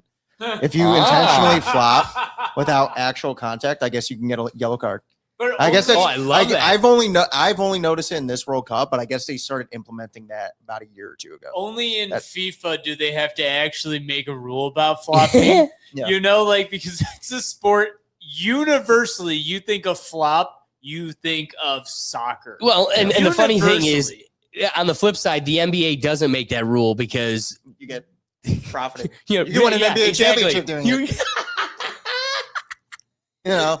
But yeah, no, I guess I recant my point. Yeah, there's been one thing I've noticed. Because I remember a guy flopped, and I was like, oh, of course. And then they pulled a card on him. I was like, oh my God, they do that now? And my cousin, who's big into soccer, he's like, yeah, they started that like a year or two ago, something like that. And I was like, good.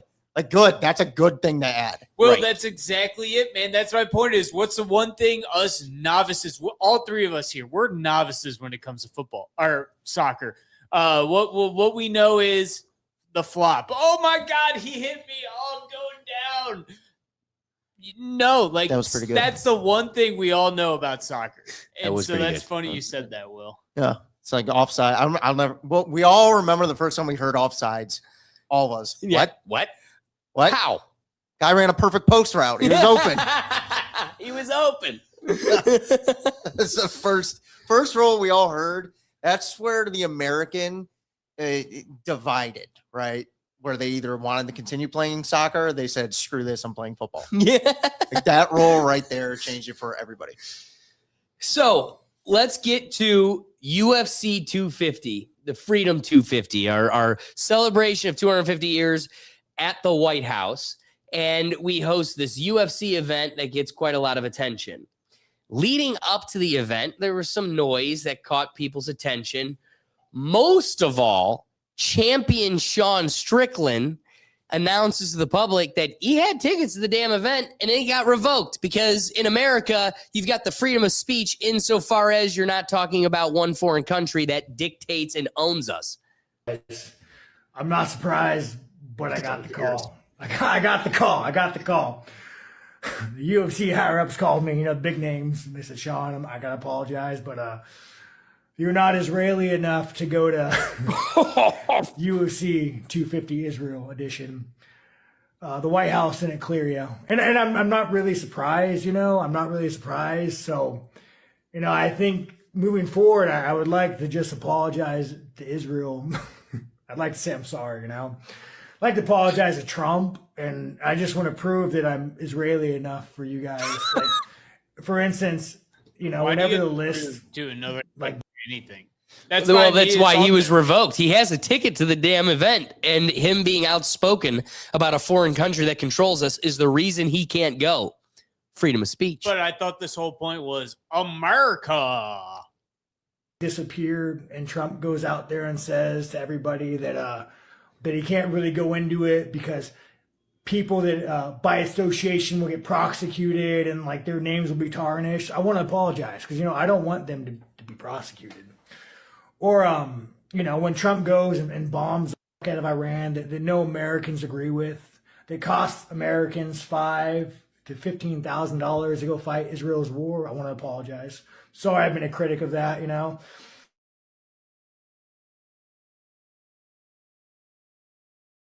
Or when Trump goes out there and says, "Hey, Trump, your approval ratings are the lowest it's ever been across all demographics," and Trump says, "Well, you know what? I have a 99% approval rate in Israel. I want to apologize and I want to repent and I want to repent." Apparently I'm not American enough to go to Freedom 250, but I still got my ticket. So maybe we'll just go. I'll bring the bell and we'll just stand outside the gate and we'll just let them know what we really think about. So somebody that was able to get the liberals on his side, who would have thought? Bryce Mitchell had some thoughts on this. He wasn't in the event, but also that was part of the reason why he wasn't a part of the event, is his record of past statements. But that being said, Bryce Mitchell had some comments on this whole situation regarding Sean Strickland and really the UFC taking this type of position. And, it was shocking that Democrats were coming to his to veil his success. You see that Sean Strickland got banned from the White House for talking about Israel? I'm not surprised at all. I mean, freedom of speech is what really makes this country great. And when you can't criticize a foreign nation, come on, man. We ought to be able to criticize our own nation, let alone a foreign nation. In fact, that's the only nation you're not allowed to criticize. Something's going to change because evil empires don't last forever. There's always a rebellion. You ever seen Star Wars? That's what's going to happen, bro. Darth Vader's going to get took down. What are your thoughts on the UFC White House just in general? Like, obviously you said that you didn't really want to be on the card anymore, but it's such a spectacle, right? I don't remember ever saying that. Okay. I do want to be on the card. You do. I do. And this is what I got to say. First off, I ain't jealous of any of those fighters. I'm so happy for those fighters. I don't think you could have got a better main event. I'm happy for every single last fighter on that card. If they need me to fill in, if I'm healthy, hey, I'll do it. For the UFC, I think it's great. It's beyond great. It's literally the perfect scenario. But as far as I'm an economics major. I love studying politics on the political side of things, not the UFC's business. That is, of course, they're going to say yes to it. But what I think personally is that our government is desecrating its role in society by entertaining sports.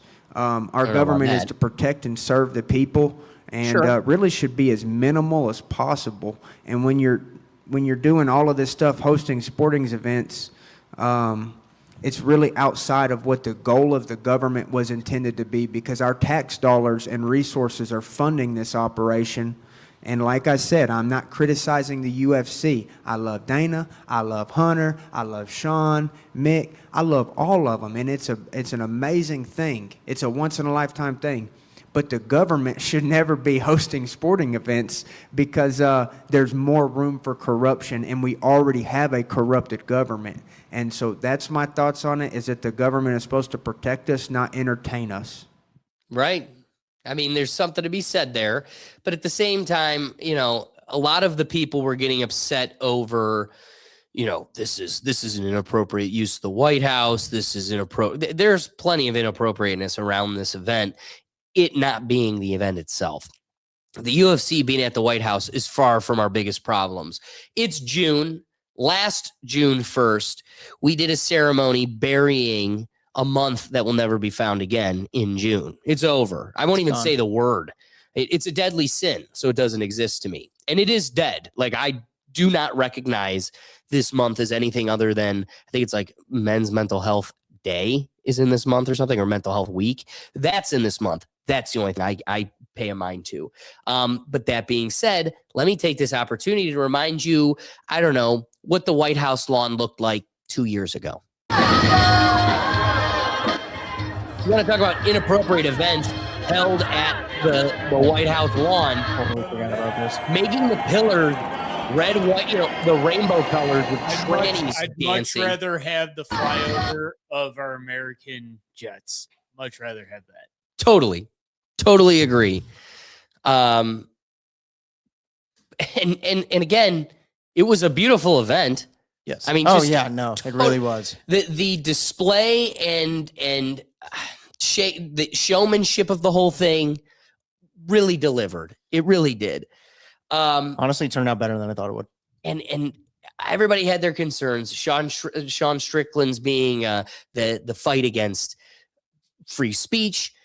You have Bryce Mitchell talking about economics and probably the government's intervention with sports or involvement with sports.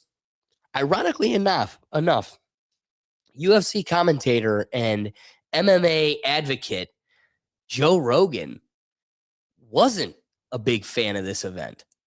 House card. That's insane. Makes me a little nervous.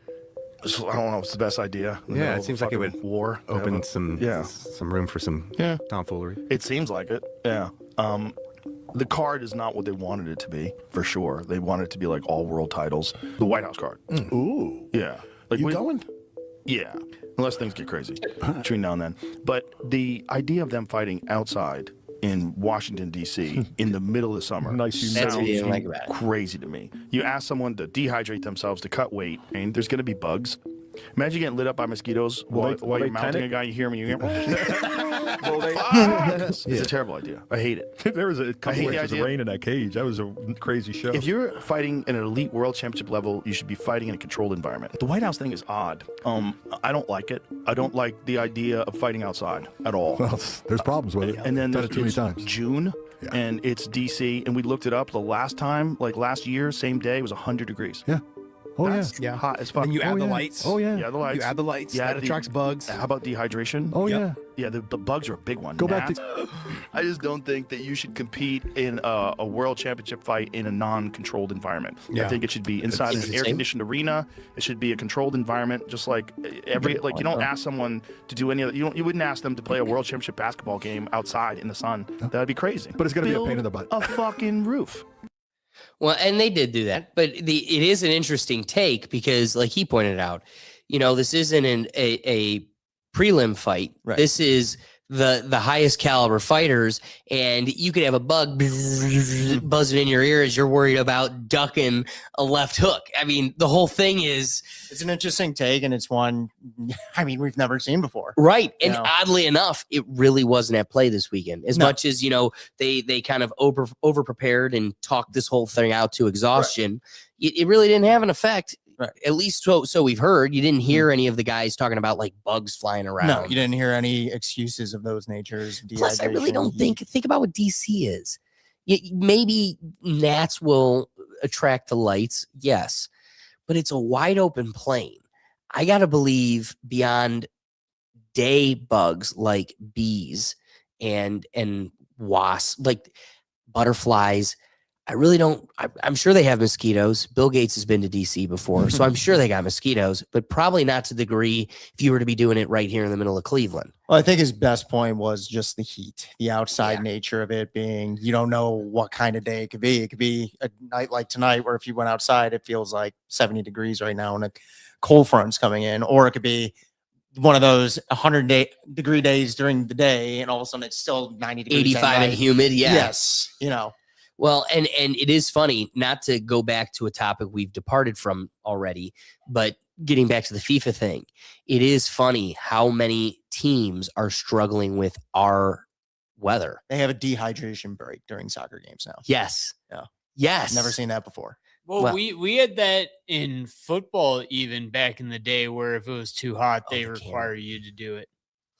Interesting. Yeah, but again, we're talking about a sport that is predominantly played outside. Now bringing it back to UFC, it's always like Joe said, it is an uncontrolled environment. It's like, yeah, he is right. I've never seen an outdoor event before, and not just a outdoor event, but an outdoor event where you are having some of the best fighters in the world competing, and the last fight is a championship fight. Yeah, that is a cool angle to this. So they start the day off with some excitement that grab your peanuts because the circus was circusing. It was a good time. Speaking of literally, so here's Nitro Circus opening the day off with a pretty cool spectacle. It's just fun. It is. It's just fun. One of the clips that I wanted to have prepared for today that I just, again, too many to get going.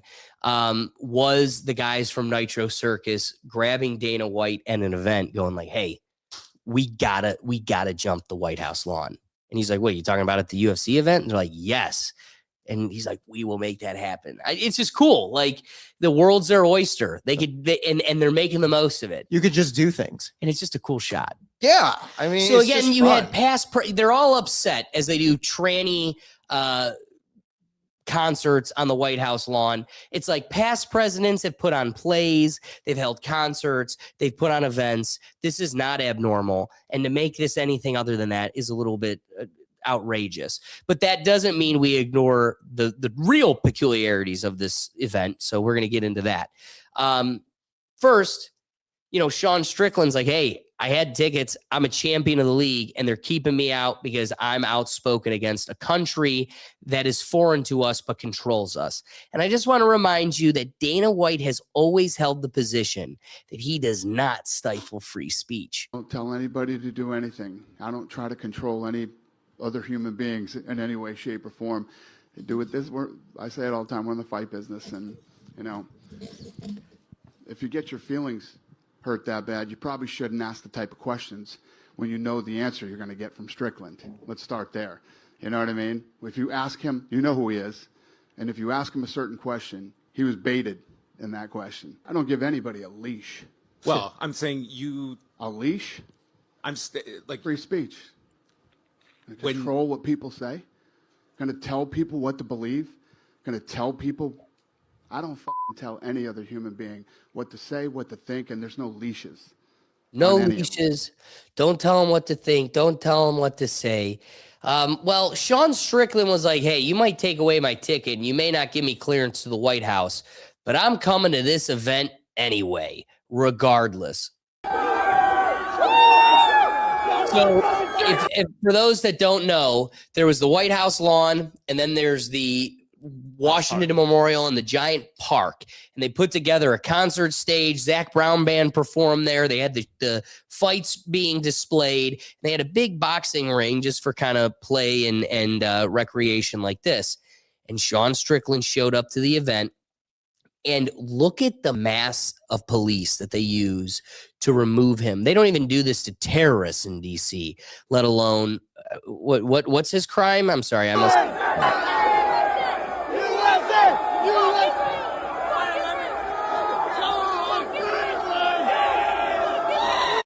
Here's the video that he took of this little encounter. Crowd show. We're gonna go right to the stage and we're gonna just fucking rally this motherfucker. Relax, no, just watch. I got you. Relax, let's do that. I mean, they're loving it. Yeah. Isn't that what he would want? Because this whole park of people agree with his ideology and perspective. To the chagrin of the country that owns us. Insane. I mean, technically, he's probably going to get charged with like trespassing on federal property and all that. Like a way more severe charge than it should ever be. Property he pays taxes to own and maintain. But it's going to be like a whole other level of charges because it was there. Right. You know what I mean? Like, you're totally right. It will be reduced in court, but it's going to be charged way over what it should be. Oh, right. Pretty sure I didn't break a law. Like, I'm pretty sure. He's literally filming himself. I'm pretty sure going to jail in the paddy wagon that he's being driven in. Pretty sure I'm going to jail. America. As Marjorie Taylor Greene tweeted, as a UFC champion is taking videos from the paddy wagon. And this is exactly how you lose your younger male voters, actually a lot more than that demographic. Send in police to haul off an actual American UFC champion because he used his First Amendment and criticized Israel. That's crazy, dude. That's the new America. But that's not even the most insane thing to come out of this event. I'm going to click it over to Mr. MMA, who was kind of my first outrageous report of this incident. And I was like, wait, what is this? Just take a look. There's just no way this is true, right? Apparently, DC who is commentating the UFC Freedom 2. Not the District of Columbia. Daniel Cormier, the UFC champion and UFC commentator. All right, back again. There's just no way this is true, right? Apparently, DC, who is commentating the UFC Freedom 250 fights, tweeted this out right before the show is set to start in a couple hours. Let's get into the tweets. So DC posted this, and I can actually attach receipts that confirm DC posted, then deleted these tweets and DMs from Donald Trump's son, Eric Trump. He says, I'm probably going to get a lot of flack for bringing this to light. However, I refuse to stay silent. The UFC is a sport I'm deeply passionate about. I will no longer tolerate this insider behavior. Shame on anyone trying to ruin this beautiful event. Again, I want to preface this. This is not me saying this is 100% true, so don't twist my words, but I'm just saying what people who are trustworthy on Twitter said. Now, he could have gotten hacked, yes, but still suspicious. Hi, Daniel. I'm going to be attending the UFC 250 tomorrow. Saw you were casting. Hope to see you there. They just kind of exchanged some pleasantries. Anything you want to tell me about the fighters tomorrow? Who you got winning? He says, haha, I like to stay unbiased, but I love to watch Nickel fight. You placing any bets? No, I'm actually not allowed to bet. Are any of the fighters injured that you know of? DC says, I'm not quite sure why you're asking this, but I think they're all in good shape. Just cut to the chase. Are any of the fights tomorrow rigged? I've been eyeing Lopez fight, and I think an upset wouldn't be too unrealistic. No, none of our fights are rigged, and honestly, I'm appalled that you would even ask me something like that. And let me make this crystal clear. I am not saying this is true. I am not doing any of this. I'm just simply saying he posted this and deleted it. It's peculiar. I mean, here's the come on, StreamYard. Here's the tweets. So apparently, and again, what can be confirmed is this was tweeted by his actual account and then deleted. So peculiar. But let's let this unfold a little bit further. DC got caught on a run. What they're saying is, this is all AI, it's all BS, but we're not getting a straight answer, even from the horse's mouth. Here's somebody grabbing Daniel Cormier going, hey, what the hell is going on with your tweet situation with Eric Trump? DC, what happened with those posts from Eric Trump? Not real. They're not real. I can't believe you guys believe that. Like, who believes something? Everyone said it was posted on your account. I got hacked or something. Who believes stuff? Who believes that? Somebody said it came from your actual account. I got hacked or something. What the fuck? Like that. That's crazy. So you didn't post it? Why would I do that? DC, you're a fucking legend. Hey, what do you think of Joe Hurricane's joke, man? What do you think of Josh Hurricane calling Michelle Obama? The journalists that say you posted it are wrong? Yeah, absolutely. Yeah. Thanks, Rudy. You're welcome. For more content like this, subscribe to my channel. Subscribe to the Rethink Tank. I agree with that guy. You subscribe to the Rethink Tank. Interesting take by Daniel Cormier. I mean, in many ways, it's beginning to feel like a little bit of a cover-up. But you know what makes it feel a lot of it like a cover-up? When Ian Carroll can hack the whole situation with Grok and get Grok to disclose the whole thing. And I'm going to let him say it. He makes a funny comment. But first, let's check in with Grok. Because Eric Trump is claiming that it was an AI screenshot. But I checked with Grok myself, and you can, I think, still do that today unless they've gone and lobotomized Grok about it. I'd be surprised if they do. I have a video screen recording of my Grok conversation. I just gotta say real quick, I just posted I screenshots. love if the XAI can tell you if it's a true X. Like that, you would think that would be a legit function of it. Some would say that's the best use of Grok. So I asked Grok about this retweet of it. I said, did Daniel Cormier post and then delete? Please summarize the situation. Yes, Daniel Cormier at DC MMA posted the screenshots and then quickly deleted them.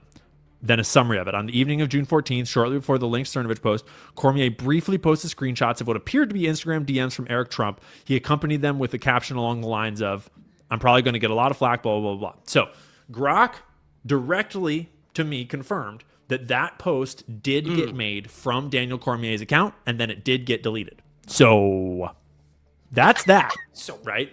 I mean, sorry guys, but Grok's and the takeaway here is that the Trumps are just fucking scumbags. Like, there's just no other way to put it at this point. Apple doesn't fall that far. Not at all. speaking of Apple not falling far, compromised assholes controlling our government. Did you catch this little snippet? Let me give some context so I can really emphasize to YouTube and the YouTube warlords that this is Freedom of Information Act, and this is a political and governmental and educational reflection. Like, this is literal education. Watch this promotion made by the UFC. Dana White at the end of the event does all of his bonuses. He gives a $800,000 bonus for the greatest fight, the most entertaining fight and the best knockout or XY. He gives out prizes, incentives to really make the fights entertaining. A $250,000 incentive bonus is being brought to you by...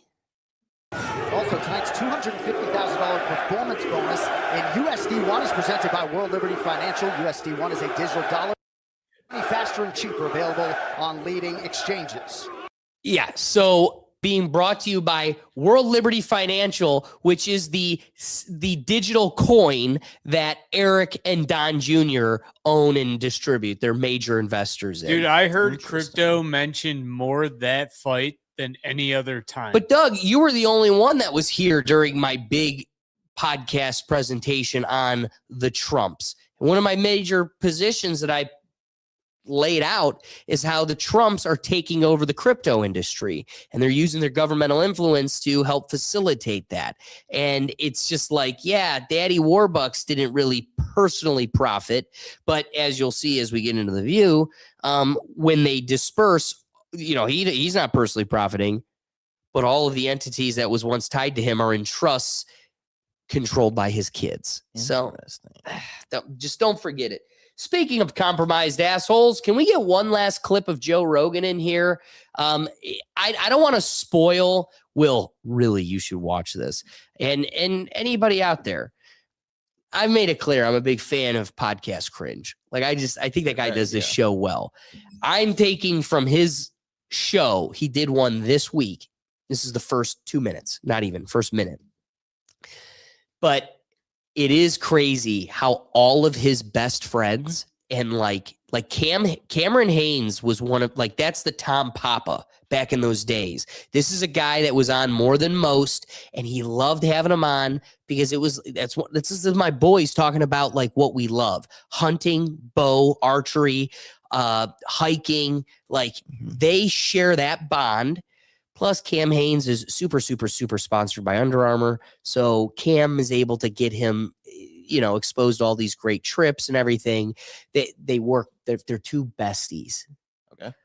Well, this last time Cam was on, they didn't really feel like besties. He did a good job of making it clear, to Joe, I still love you.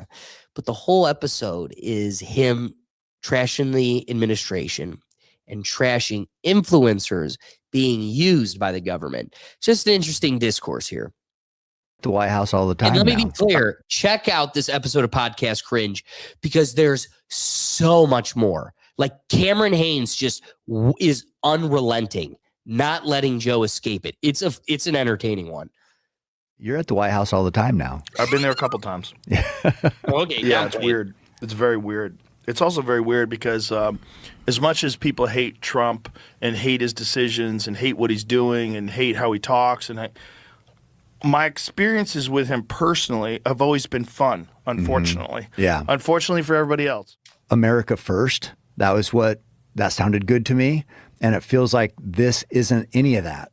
If you go against him in any way, you're fucking gone. They can use people like us for their messaging. And then they invited me back again, but that opportunity comes with a price. So now I have to think about, am I true to what I believe in by showing support for this? And now there's too much for me that I'm not happy with, that I can't ignore it. He's talking to you, Joe. So I feel like they use opportunities like that for press. And it's like, it's impossible to keep up on. That's what's frustrating. It's not frustrating. This bear meat. It's pretty fucking good. Yeah, that's derails that's the bear meat. Man. That's legit. What Okay. but get back to it. And Joe's like, nah. And there are so many clips in that podcast cringe episode where he's got Joe cornered and he's just like, and just totally changes the subject. And it's sad watching, Dance Monkey Dance. Right. For a guy that so badly wants to speak his heart on his own show with his name on it that he built, he has to pander to what the powers that be tell him to do. There was a clip, it got removed from TikTok, and I just didn't have time to hunt for it for today's episode. But a White House staffer caught on a hot mic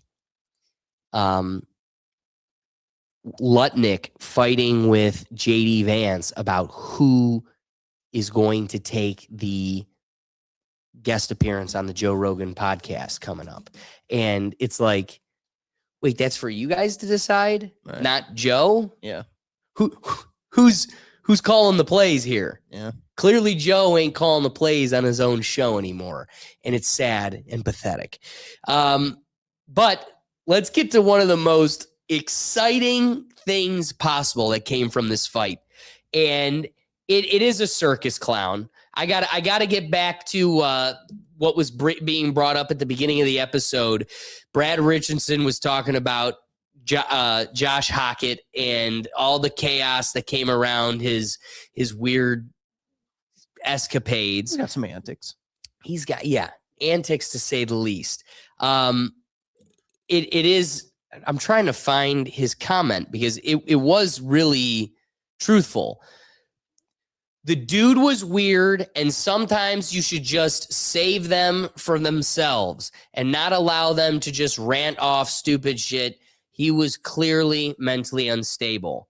I don't know. I think that's part of his game. I think Dana wants more WWE-like characters.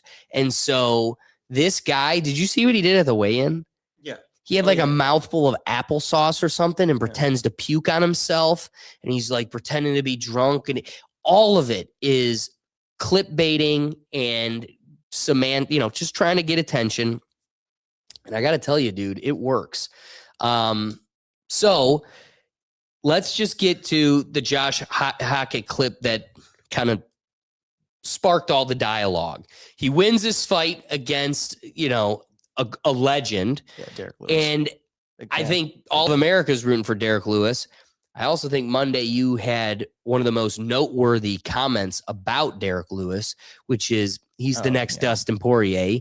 They're just going to use him as a launch pad for future talent. He's going to get his ass beat so we can make names and brands out of the next wave of people. Right. And it's a shame, but it's also everybody plays their role, and now this is his turn to play that. You hit that part in your career.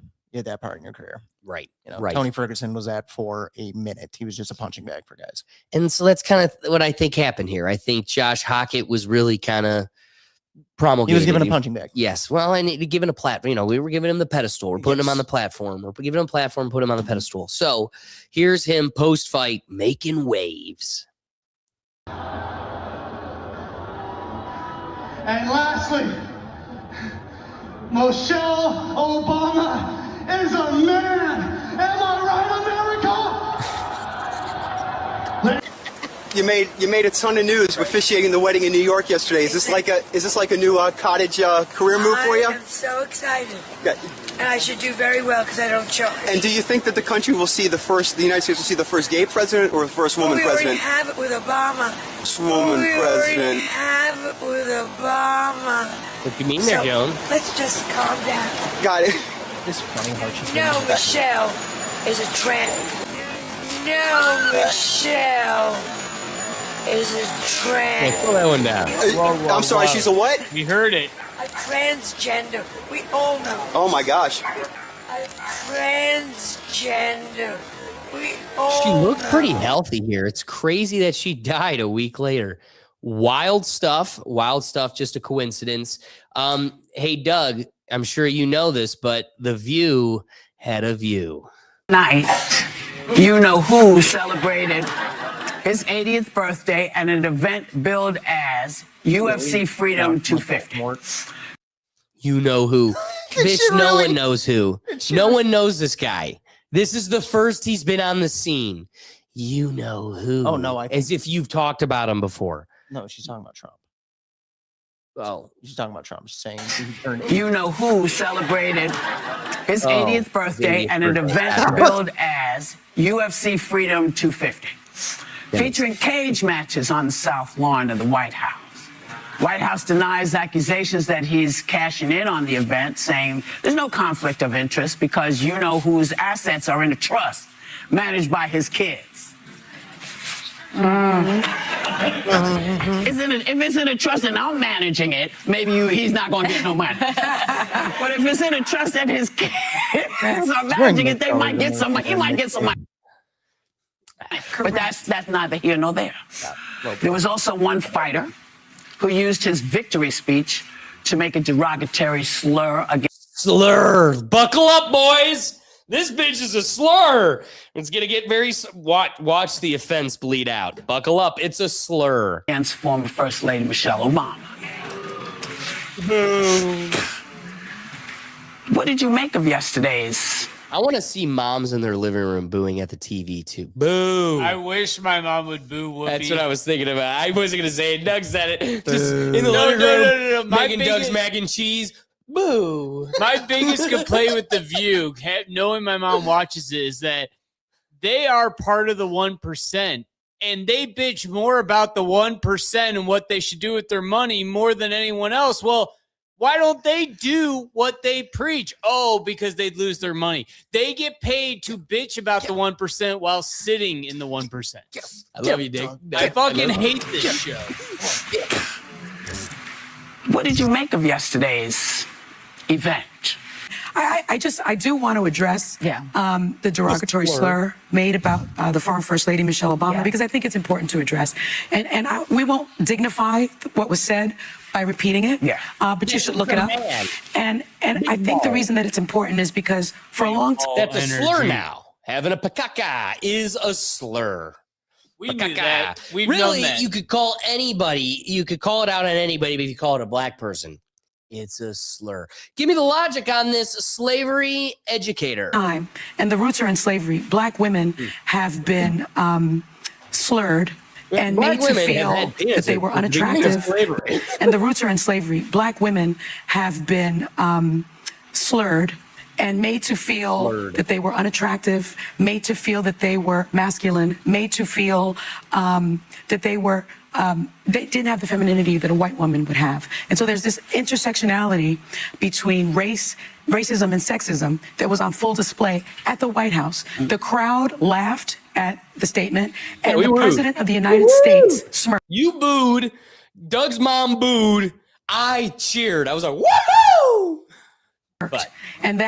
But I cheer at slurs. Woohoo! And never addressed what was said. That is beneath the dignity of the office of the president of the United States, and it's didn't say it. It's beneath the dignity of the American people. He actually defends against it. Yeah, it actually came out. There was one homo I didn't include in today's episode, which is Shane Gillis. I didn't like it. Did you see that clip? Yeah, I saw it. That was bad. It was a bad joke. Dude, you know when it was you and Matt McCusker in a room, you guys were geeking out. Shut the fuck up. Like, that was the biggest L Shane could have taken. And it's funny, too, like the fighter gave Trump a chain. Yeah, with a Pokemon card on it. And then when he said it, you see, there's a video, I guess, right as he says it, Trump like takes it off. So not only did he take it off, and after he said it, he then came out and defended or condemned what was said. Right. And they're like... Beneath the office. The office protected your lady. 1 second of that UFC fight, because to me that does not celebrate America's 250th anniversary. That does not signify America's best values. What do you know about America? You know, he is so obsessed with the Obamas. They live rent-free in their head. But I'm going to tell you how I'm going to celebrate the 250th anniversary. Number one, I am going to, on Thursday, is the opening of the Obama Center in Chicago. Was that finally done? It's done. After all the lawsuits, way over budget, and all the lawsuits later, you could see where the foreskin is held. Like, George Washington has his teeth, and Michelle has her tuck belt. Celebrating the fact that he was the first black president elected in this country in 250 years. So you can tune in and you can watch the live stream. And the other thing I'm going to do to celebrate the birthday of America is come November, I'm going to show up and I'm going to vote out the federal Republican. I mean, I'd maybe listen to them more if they weren't all wearing Knicks gear. Oh, that's when you tune in? Yeah, that's what no. turns you on? I was already tuned out, but then they're all wearing Knicks gear, and like Alex's video starts with Whoopi wearing a Knicks like colored pullover with Knicks. It might have logo. something to do with the fact that it's filmed in New York, and I don't know. It just happened. Yeah, I'm sure they're all New York fans. Maybe tune into the next episode. I'm sure they're all New York fans And too. speaking of the next episode, Vance was on View today, apparently. I wonder how that went. Really? I haven't been chronically online enough today to get any glimpses of it, so I'll be curious to see after today's episode. It might be next week's episode. But grounding us back into this clip, you know, I got a lot to say about this black claim that this is a slur. And I'm tired of I'm calling the kettle what it is. So it's a black claim that this was a slur. Does anybody want to take any shots or thoughts at this before I just rip it wide open? Because I've got plenty. I don't want to get you off your roll. You seem like you're on a roll. It has nothing to do with skin tone, and it has everything to do with appendages tucked between your legs. You know, the same claims are had against. Let me.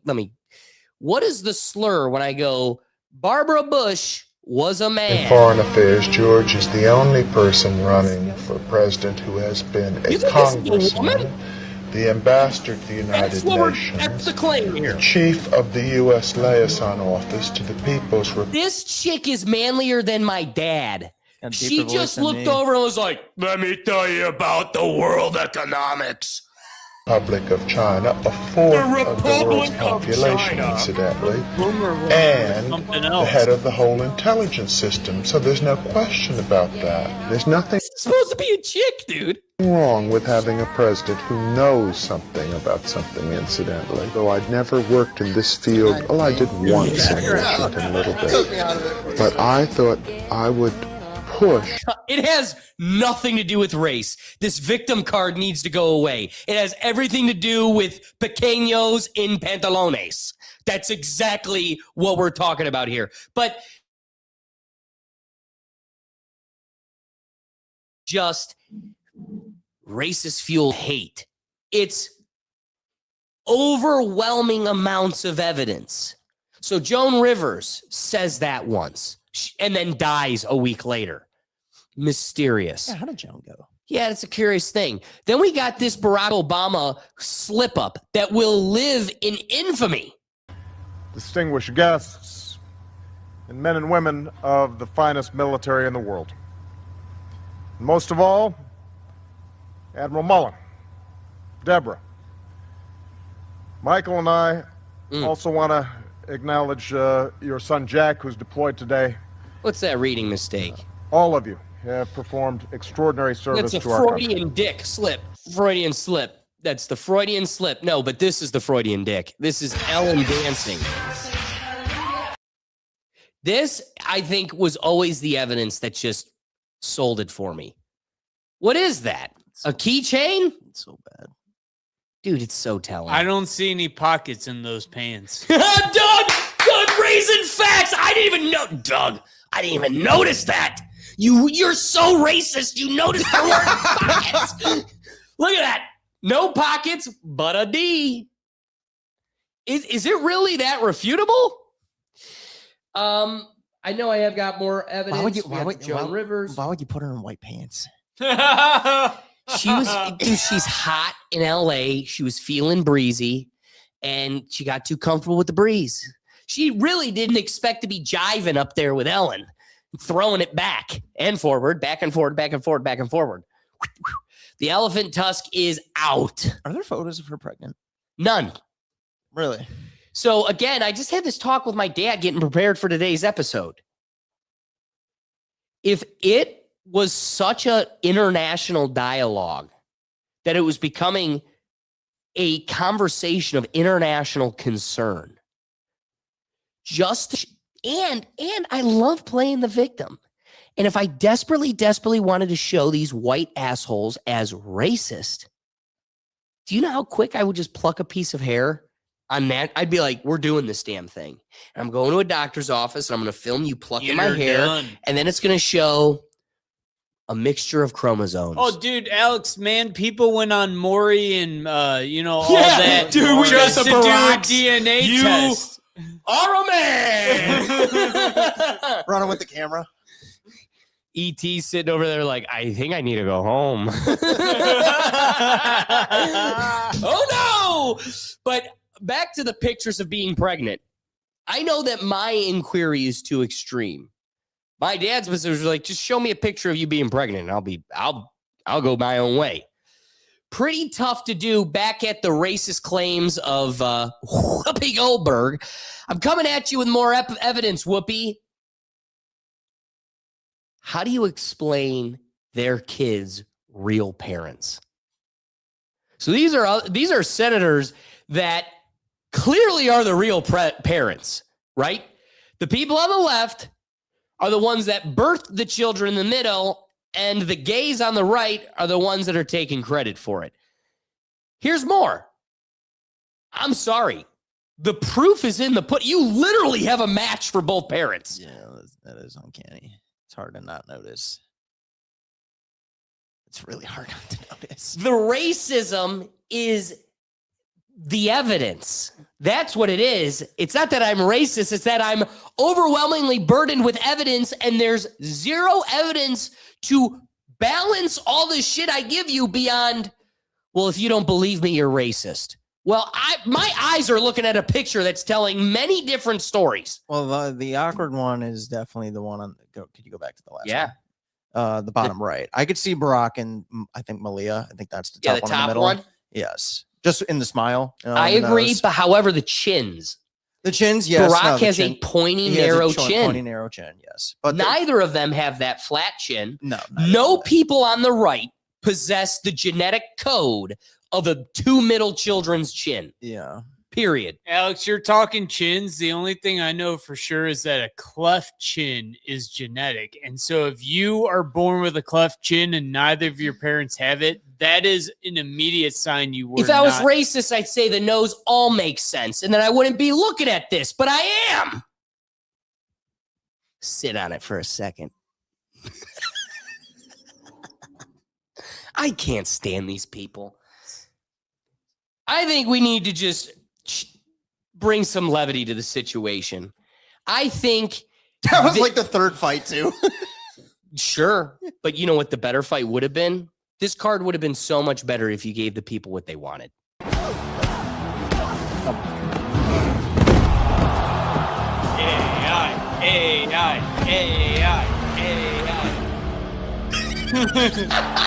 Pulling off the weave.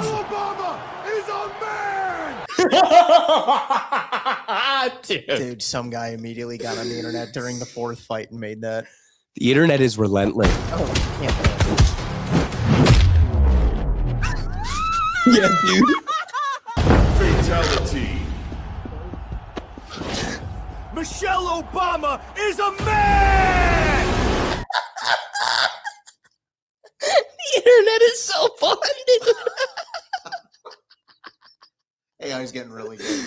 AI's getting real good. You know, I like to say internet is ruining America, but damn it.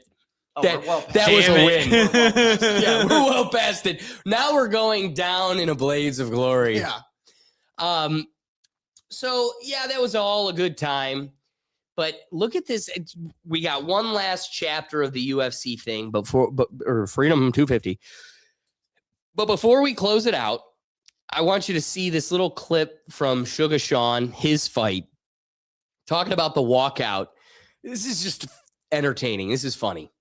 Though you were walking out with a guy who's like a Purple Heart or some shit. Purple Heart hero, and was he hyping you up? Bro, this guy on my left side, I don't know if you guys could see it on the walkout, but he was, let's beat this motherfucker's ass. We're gonna kick his fucking ass. Like just and when I walk out, usually super calm, chill, and it was still like that, but he's this little fucking hero on my left, like a battlefront. Like these guys have been in war. I have to go and get in a fist fight for 15 minutes, and then I, win or lose, get to go home and be safe and eat and drink. These guys go to war and potentially, die, and that definitely fired me up for sure. What a way to get hyped. Yeah. Right? Purple Heart next to you's like, we're going to fucking kill him. You're like, yeah, I guess we are, goddammit. Yeah, we are, dude. The only thing that could have made that He's walking more... out this superstar. Yeah. Dude, I just love that dude. Sean's just trying to keep it cool, and the dude next to him's like, we're going to fucking kill him. What are you going to say, Doug? No, I was just saying, if that dude were a Medal of Honor winner, the highest award offered to Medal, dude, you would have no choice but to be like, all right, dude, I'm as pumped as you are. Medal of Honor winners, man, they get saluted by anyone, any rank, anywhere. Like, Purple Heart is one, like, you dude, should go to that guy and call him weak. That's cool. You should tell him he's not good enough. No, Doug. I'm just saying, dude. You should tell him he's not important enough. He saw a yet. Purple Heart screw recipient. He's like, yeah, I've seen better. I'm just saying, that was Medal of Honor. It's like, dude, you'd have no choice. You'd have to do what he said. You'd have no choice. Medal of Honor, dude, he's the highest of the high. Do you have the clip of the Medal of Honor guy? No, that's what it was. Did you see him walking out? So as he's that Medal of Honor? He said it was a Purple Heart. It's a Purple Heart. Yeah. Yeah. So as he's talking about it, what's the dude just and Sean's just trying to keep it cool, and he's just like, we're gonna fucking kill him. No, I meant Michael Chandler walked out with Medal of Honor recipient. Oh, did he? Yeah. Did he? He was a 100-year-old Medal of Honor recipient. Oh, hell yeah. That was for That's one of the fights. sweet. That's why when he brought up the Medal of Honor, I was like, there was a Medal of Honor recipient that walked out. Yeah, and then he walked past this guy and he goes, just know you're a bitch. My buddy Doug from Ohio. My buddy Doug called you a bitch. I'm bigger than you. I mean, 100-year-old Medal of Honor. I'm sorry, but yeah, he's higher. Yeah, apparently he was a Medal of Honor recipient, shot down like 5 jets in the Korean War. That's awesome. Yeah. Dude's the greatest generation right there. Funniest spectacle.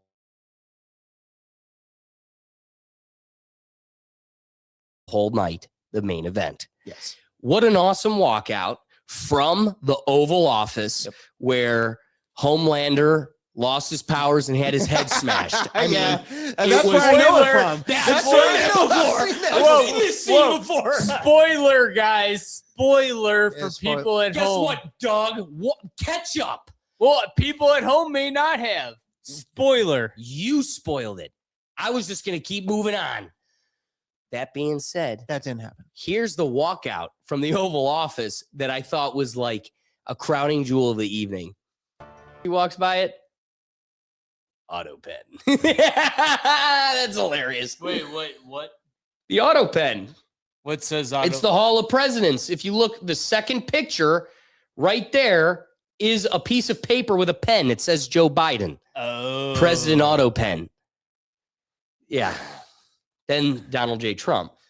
That's the first picture. But anyway, here's the Hall of Presidents. What a cool scene. Imagine being that guy with that $14,000 camera and he's running backwards like, please don't trip, please don't trip, please don't trip. No, to be honest, that wall of presidents, I didn't even know that was on the White House wall. Yeah, that's the one that Trump went and changed all of the plaques. So he put his own little spiel under every president. Mm-hmm. So like the description of every president is his very biased take. Worst president of all time. Good, great president. Liberated the slaves. Like just every little blurb he could add. So what makes this incident so noteworthy, funny, worth our time? Justin Gaethje, after his big victory, is asked about this moment. What'd you think about that walkout from the Oval Office? You were sitting there reading the Declaration of Independence. I mean, that is a monumental document. I mean, that is core foundation to our country. What'd you think? Yeah, it was pretty crazy looking at the Declaration of Independence, the original one, and not the their fake. Language was different. Like, I'm not smart enough to read that. Doug, catch this. Their language was different. Like, I'm not smart enough to read that. Yeah, it was really cool seeing all the portraits of the presidents, and then I was in a holding room, and there was more portraits of amazing men of the past, and I was just like, I have to dig deep. I have to represent these people. Say that to I have to do it. I I can't read their language. Their language is English. Yeah. In cursive. Your teachers have failed you, sir. Well, it goes to show cursive is a dead language. But it's like not it's gone. Even cursive though, too. It's like they did even do from modern cursive that we learned. Their stuff is different. Like no, if you could read, more. You're wrong. You are wrong. If you could read second grade cursive, you can read the Declaration of Independence. That's just what it is. But it's it is same still different. language. Where like their S's do look more like F's than the modern. Right, but if you know cursive, you know you're looking at an S. Absolutely right, and that's where again his teacher failed him. I could agree, but also that's why he throws fists and not books. But the takeaway from this whole thing, when the underdog American surprises everybody with a great victory, different strokes for different folks, there's different approaches to victory.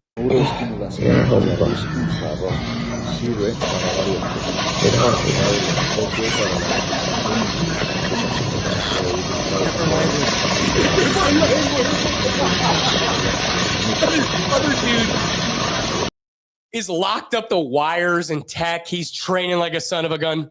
Throw up a dab. Light up the nail. Let's go. We're ripping dabs.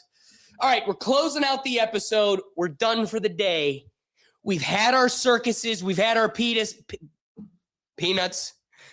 We've had our circuses. We've had our peanuts. What time is it? It's late. This is a late episode. Cut me a break. We've eaten our lizards. A lot of dense topics. Let me ask the room. I'm even going to volley it to the comments section, the chat. If you know, there's a lot of circus that happened this week. Knicks, FIFA, Oliver Tree, UFC. Anybody know the real big thing that came out of this week? Like the actual thing? Like anything? What we report on the Rethink Tank? The deal. What deal? Deal down in Iran. There was, yes, that's a great one. That I'm giving you points there. That would have been my guess. $300 million or $1 billion deal, whatever the fuck it is. We're giving them lots of zeros, and we're still going to call ourselves the winner. I'm going to give you that one, but there was one little thing that's declassified, most transparent administration of all time, the Epstein files. One thing came out of this week that went totally unreported, totally unnoticed, and that's Bill Gates' testimony. Be here voluntarily to testify to help with the committee's work. I'll start with an opening statement in the hearing. Yeah, good call. What was that? 10th. To help with the committee's work, I'll start with an opening statement in the hearing room.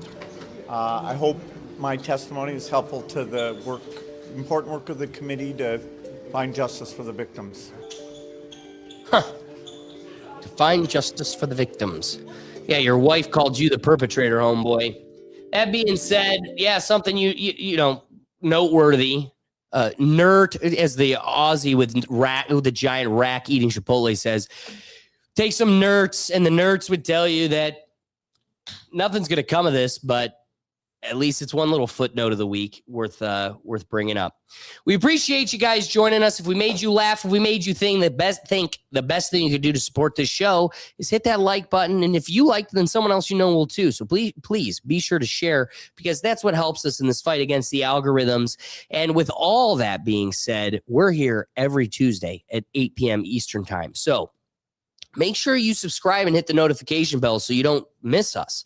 But between this show, our flagship podcast, our Sunday reaction show, and all our other programs, you can find it all in one central place, and that's at www.rethinktankpodcast.com. You can also join the Neuro Gym for free and correspond with us directly. That's how we can get you to be a part of the show. So be sure to join us and head on over there. But otherwise, guys, we appreciate you joining us. We're here every week, and please hit that like button. And I want to say thanks to Brad Richardson, CB. We got Ricky from Just Another Day TV, Brady Bavish, and all these other folks that were in the chat. The whole purpose of the live show is to get you involved, so I want to say thanks. But otherwise, we'll catch you next week. Peace.